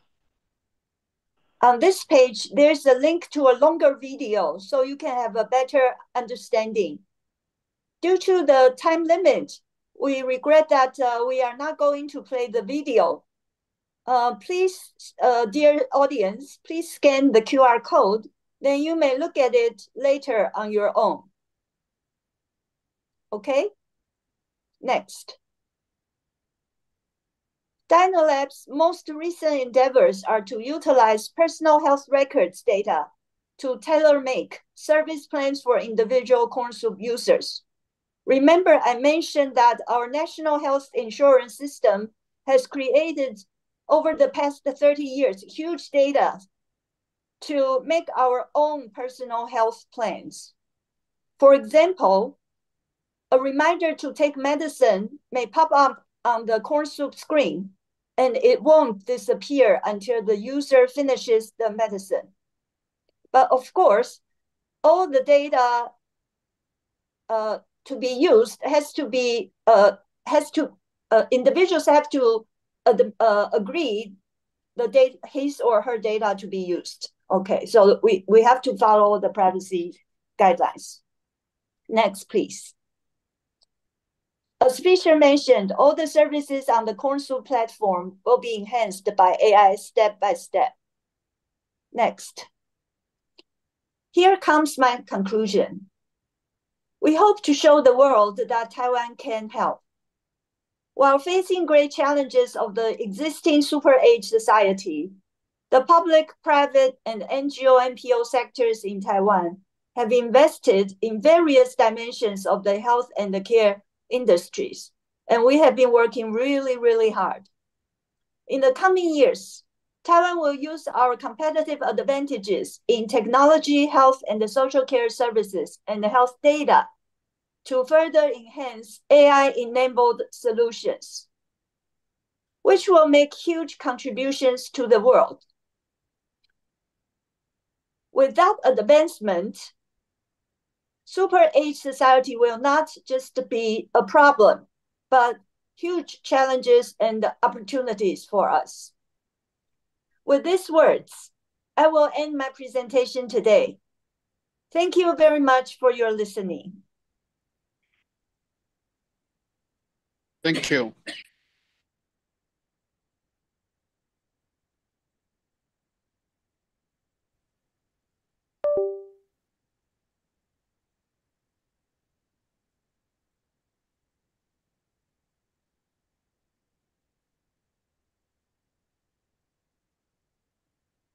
Thank you, Professor Yang, for explaining the terms active aging and gerund technology and introducing the Corn Soup platform, which offers services helping people achieve active aging through gerund technology in this digital world. It is also our honor to have Mr. Fisher Lee, founder of Dynalab, to talk to us on Corn Soup that he created. And congratulations to Mr. Lee for successfully introducing the Corn Soup to Japan. And we also thank the two assistants for helping us with the slides. Our next speaker is Sabine Lin, researcher at the Foundation for Women's Rights Promotion and Development. Sabine's research work involves integrating gender perspectives into online and digital marketing training to address the impact of digital technology on women's labor participation. She also focuses on exploring the relationship between technology and care work, particularly how digital health solutions and AI-assisted caregiving influence women's contribution and working conditions in the care sector.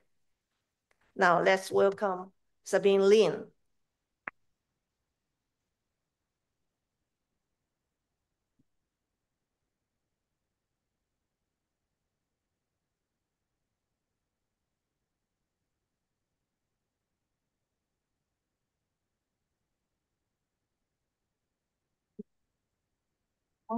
Which one? Okay, this one. Okay. Thank you.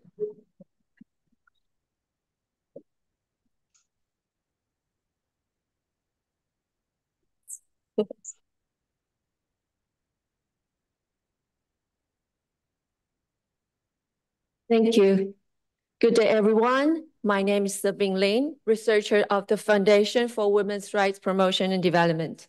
It's truly an honor to be invited to participate in this meaningful forums.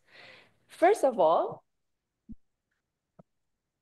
allow me to briefly introduce our foundation. We are a foundation which is dedicated to advancing gender equality in Taiwan by acting as a bridge between the government and civil society. And at the same time, we also serve as a hub of resources and information providing support for women's empowerment and development. Our foundation's focuses on 3 key areas: to promote gender equality and women's empowerment. In policy advocacy, we bridge public and private sectors, advocating for policies that integrate gender considerations into decision-making. Through international cooperation, we engage in global networks, sharing resources and best practices to strengthen gender initiatives. In awareness and empowerment, we support grassroots organizations and disadvantaged women, providing skills and resources for a better future. Through these efforts, we strive to build a more inclusive and equitable society for all. Now, let's start with these 6 little icons. In the digital era, health technologies like telehealth, AI, IoT, cloud computing, big data, AR, and VR are transforming caregiving. As previous speakers mentioned, these tools enhance efficiency, decision-making, and care quality in both community and home settings. At the FWIPD, we have been long committed to promoting women's rights. With low birth rates and an aging population reshaping society, as you can see in this picture, one of our key concerns is how digital health advancements affect women who remain the majority of caregivers. With this in mind, I'm excited to share with you our project, Promoting Gender Equality and Inclusion in Digital Health Technology for Caregivers. Before I go into the details, I would like to highlight some key statistics that show why this topic is so critical. Please refer to the slide showing the International Labor Organization data pie chart. Globally, most paid and unpaid care work is performed by women. According to ILO, women undertake 80% of all unpaid care work in the Asia-Pacific region. Imagine that 80% of unpaid care work is carried out by women. It's an overwhelming majority. And now, let's look at the formal care workforce.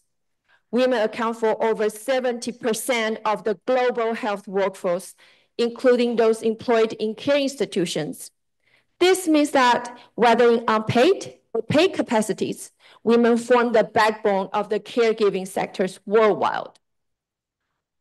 Additionally, according to OECD data, 90% of the long-term care workforce in OECD countries is also made up of women.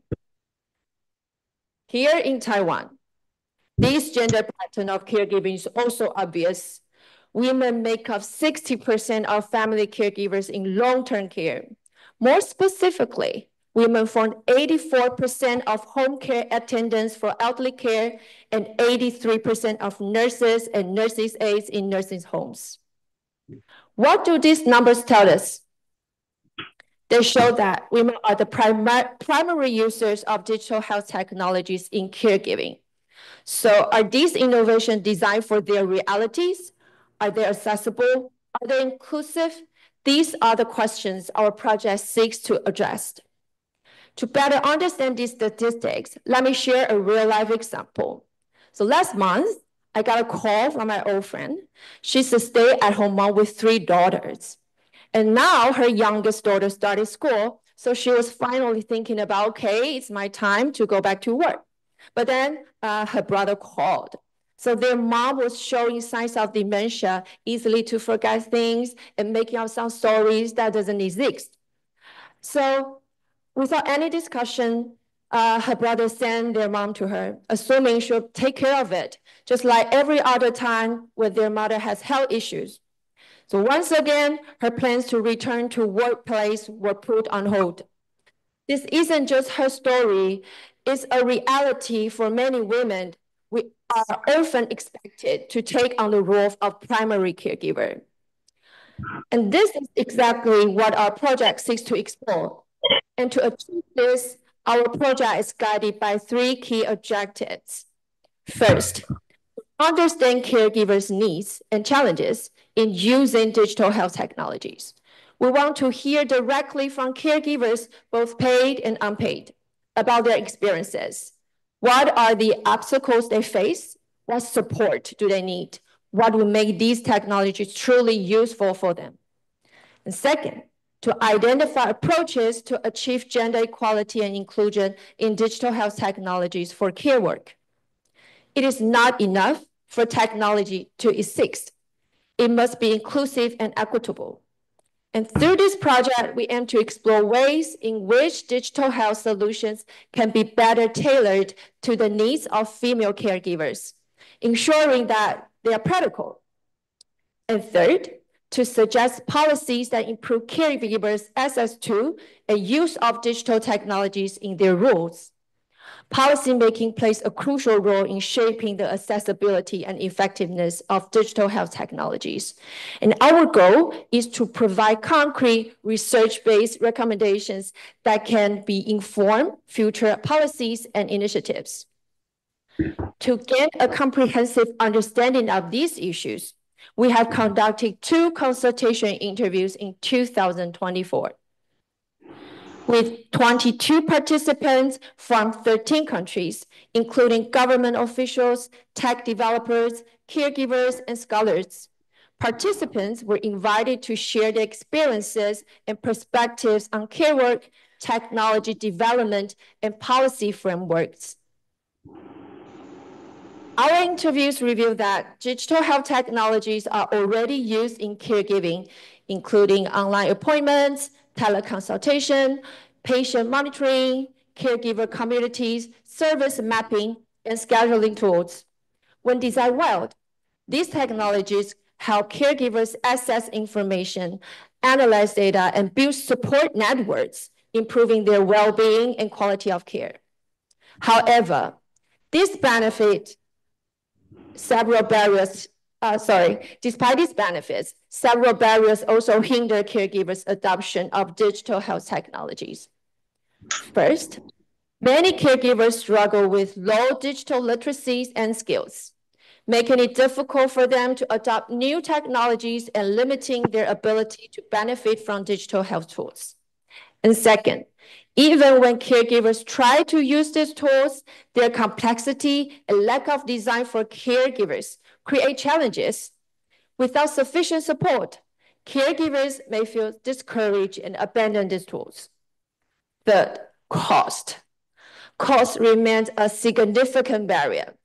Many digital health technologies are expensive and making them inaccessible to caregivers who have left full-time jobs to provide care. Without financial assistance or subsidies, these tools remain out of reach for many who need them most. And fourth, stable internet access is crucial for digital health tools, but caregivers in rural areas often struggle with limited connections, hindering access to teleconsultations or online resources. Finally, language barriers further hinder adoption. Many caregivers, particularly migrant workers, face problems when using technologies not available in their native language.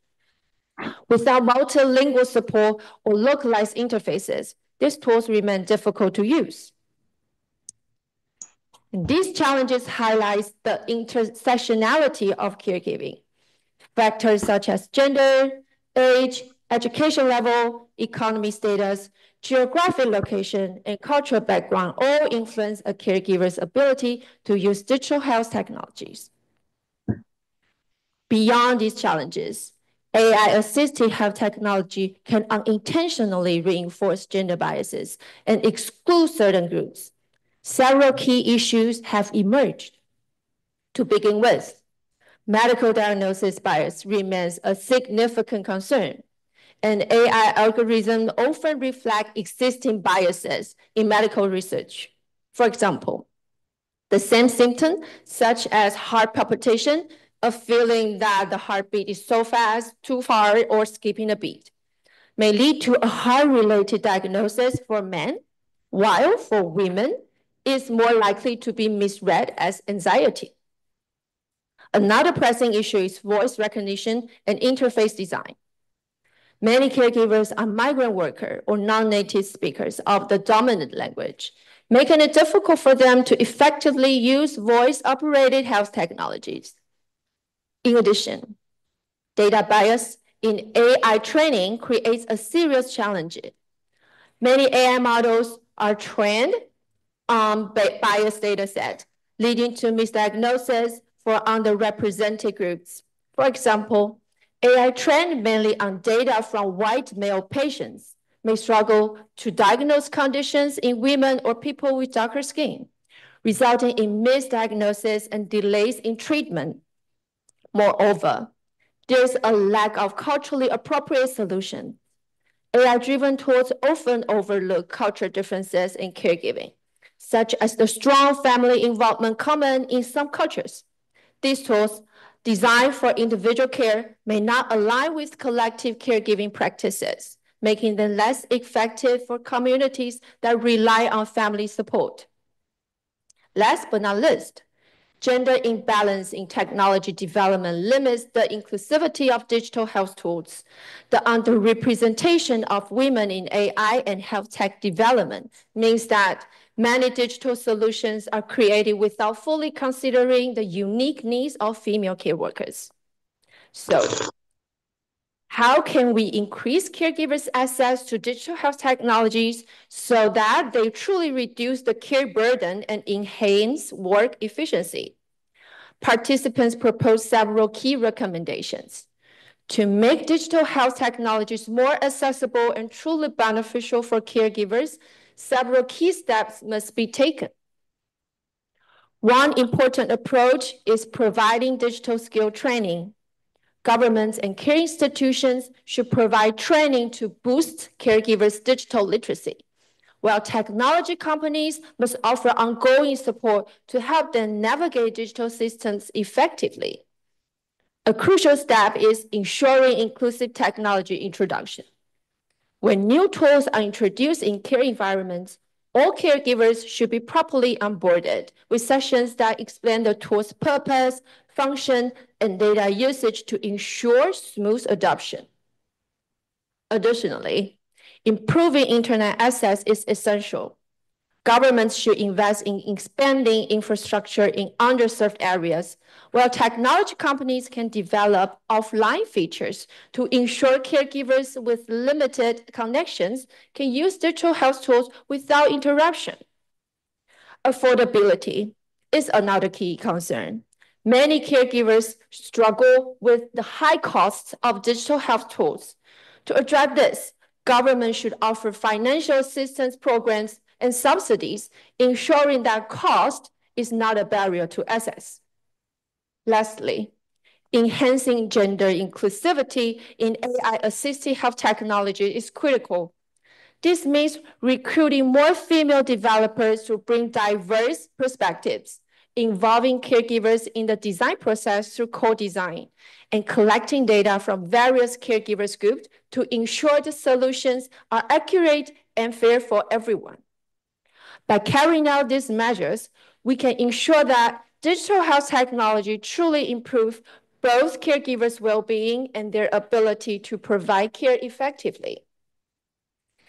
And now, I would like to take a moment to share what we have been doing in Taiwan to address caregiving barriers and gender biases in digital health technologies. Since 2011, the Gender Equality Policy Guidelines have guided technological development in Taiwan, ensuring that gender perspectives are integrated into research and innovation, making technology both effective and equitable. Building on this, the White Paper on Science and Technology strengthens our commitment to gender equality by prioritizing inclusive technology and embedding gender considerations into research and innovation, supported by the National Science and Technology Council's guidelines for gendered innovation. Moreover, we recognize the importance of supporting female researchers. Many women face career breaks due to caregiving responsibilities, but through a dedicated program, we offer funding and incentives to help them re-enter the STEM field. By increasing women's participation in the sector, we ensure that diverse set of voices and experiences shape the future of digital health technologies. And finally, in 2023, the government approved the Action Plan for the Germ Technology Industry, a critical initiative that brings together various ministries to promote aging in the community and the development of people-centered germ technology. This plan not only focuses on digitalizing care facilities, but also integrates smart technology that aim to reduce the burden on caregivers and improve overall care efficiency. To conclude, our project highlights both opportunities and challenges of integrating digital health technologies into caregiving. While these tools can support caregivers, barriers such as digital literacy, cost, language, and gender biases must be addressed. By conducting inclusive policies, providing gender sensitivity training, and ensuring diverse perspectives in AI development, we can create a more equitable and inclusive caregiving environment. Through this forum, we aim to work toward a future where digital health technologies truly benefit not only female workers, but all caregivers, ultimately improving the well-being of all individuals in care. Thank you.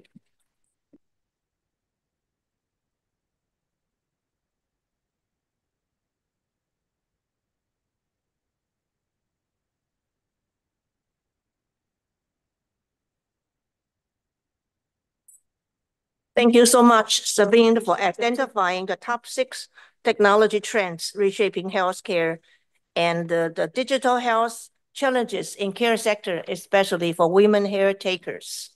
Thank you. Please just stay for a moment. Okay. On behalf of all the organizers, including our co-organizers, I'd like to thank you all for attending today's forum, but let us first thank our moderator, Yang Xinxin. Since we have so much to communicate, we're sort of running out of time, but we will stay and hope to continue to engage in conversations going forward. Let me quickly go through what we tried to communicate and achieve today, as well as some recommendations. In the overall forum, there were 4 major things that were being communicated by different speakers. I hope to use this as the takeaways as you end this session and go back to your daily work. Let us continue to focus on a people-centric approach.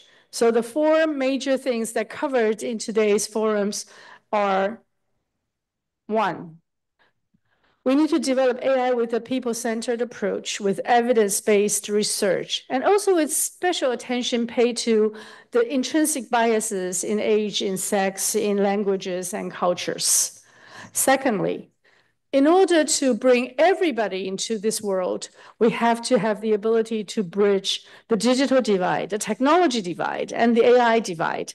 And hopefully some of the programs being communicated today show the efforts of making it an inclusive technology and empowering technology for all. And this requires very special coaching programs, dedicated resources, and different interaction platforms. Thirdly, huge policy challenges require international cooperation of those policy concerns. We urge governments and industry organizations, leaders in the industry, to address key concerns such as data privacy, data safety, security, as well as accessibility, affordability, with very clear guidelines. It is also imperative to establish comprehensive monitoring and oversight mechanisms to avoid abuses. Last but not least, let us resolve that we will strive for a universal care. This is a lofty goal enabled by developments of technology, and it allows us to continue to dream for a world when the golden age is truly the golden age.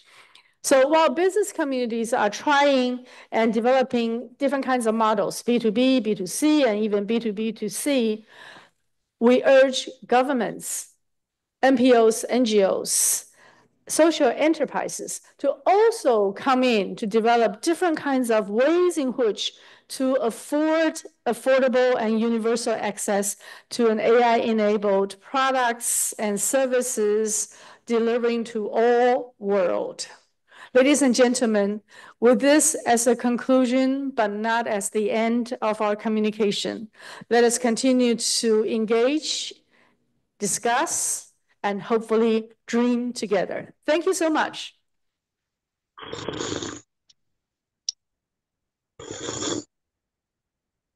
谢谢大家。我们想要一起照一张大合照，所以请各位都往前面来。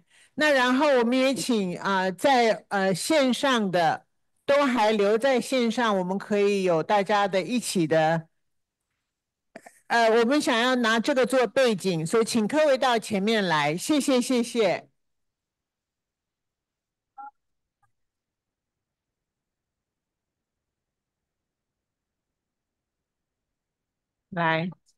来，请各位到前面来，请各位到前面来。哎，你们两位不要走啊！你们两位不要走啊！你们怎么就跑了呢？竟然被我看到你们要跑了，赶快来前面。对嘛？我们有几位男生，不是只有你一个。来，往前面来，来，大家都来，大家都来，来。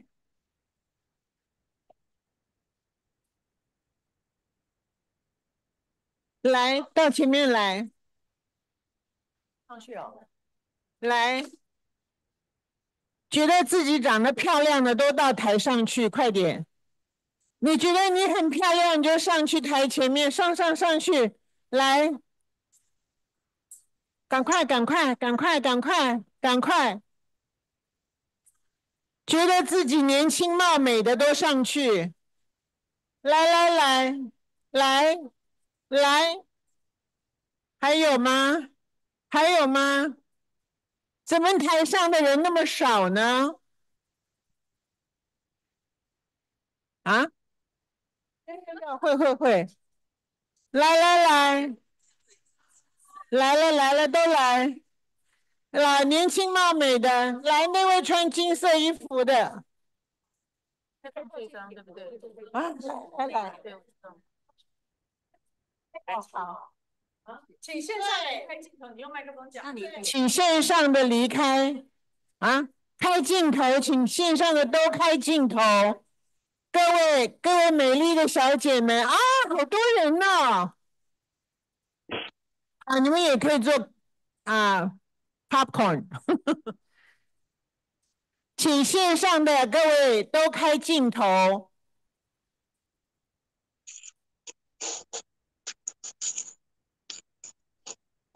那你们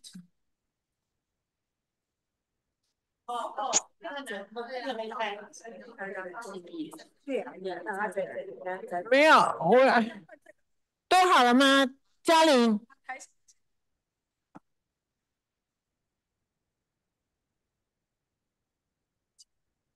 我讲一下。我们上面两格刚好是台上的镜头，我想把它关掉，因为这样子你最上面的人反而看是空的。你可以看出来我的那个困境吗？我怎么样可以把我台上的镜头关掉？哦，他在那边。哎，主任，你在那边，大家都看到了呢。我要把台上的镜头关掉，你知道怎么弄吗？好，那什么？他要关掉镜头。我知道，我找到了。下面这边，在这。对，好，我把台上的镜头关掉。那这样那边还有一个空格是谁？还有一个。那空格是哪一个镜头？还有一个 HRCHE。那是哪一个镜头？那个镜头可不可以关掉？好，隐藏起来。那我在哪里隐藏？那个画面上面按一下，点一下有个隐藏。我在这上面隐藏一下，这个吗？好。好多好漂亮的人在上面啊！看到那个隐藏，你们谁知道怎么？我要把这两个点一下，然后这里有看到了。好，隐藏，在这里啊，隐藏。哎，没有，这个还有一个要隐藏，等一下，我把这个再隐藏了才会看到你们啊，等我一下。好久没看到你这怎么样？好久没看见你了。这个关不掉，这个没有看到隐藏。哦，他已经在角落了，就算了吧。诸位要不要下来？还有一个叫 Gma 的没有开镜头，因为你在上面。哦，镜头要先打开一下。我的镜头我关掉了。还有一位林春凤。我是关掉了啊。有一个叫 Gma 的没有关。好，你现在好了哦，那我下来了。这是我们那边来一次，我还是要把这个关。好，我现在下来了。第一个没有开镜头的。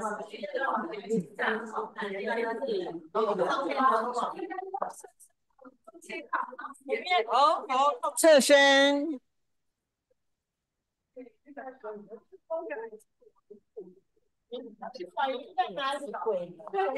在这里。好啊。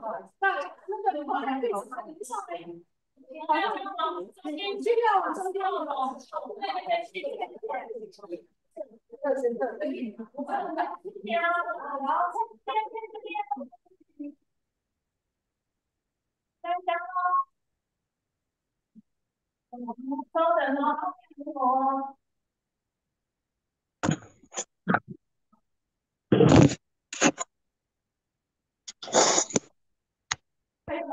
等一下。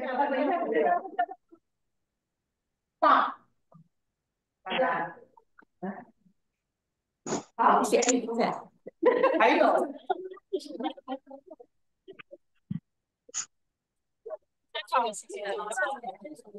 那最后我可不可以邀请那个翻译的人从里面走出来，我们大家一起谢谢。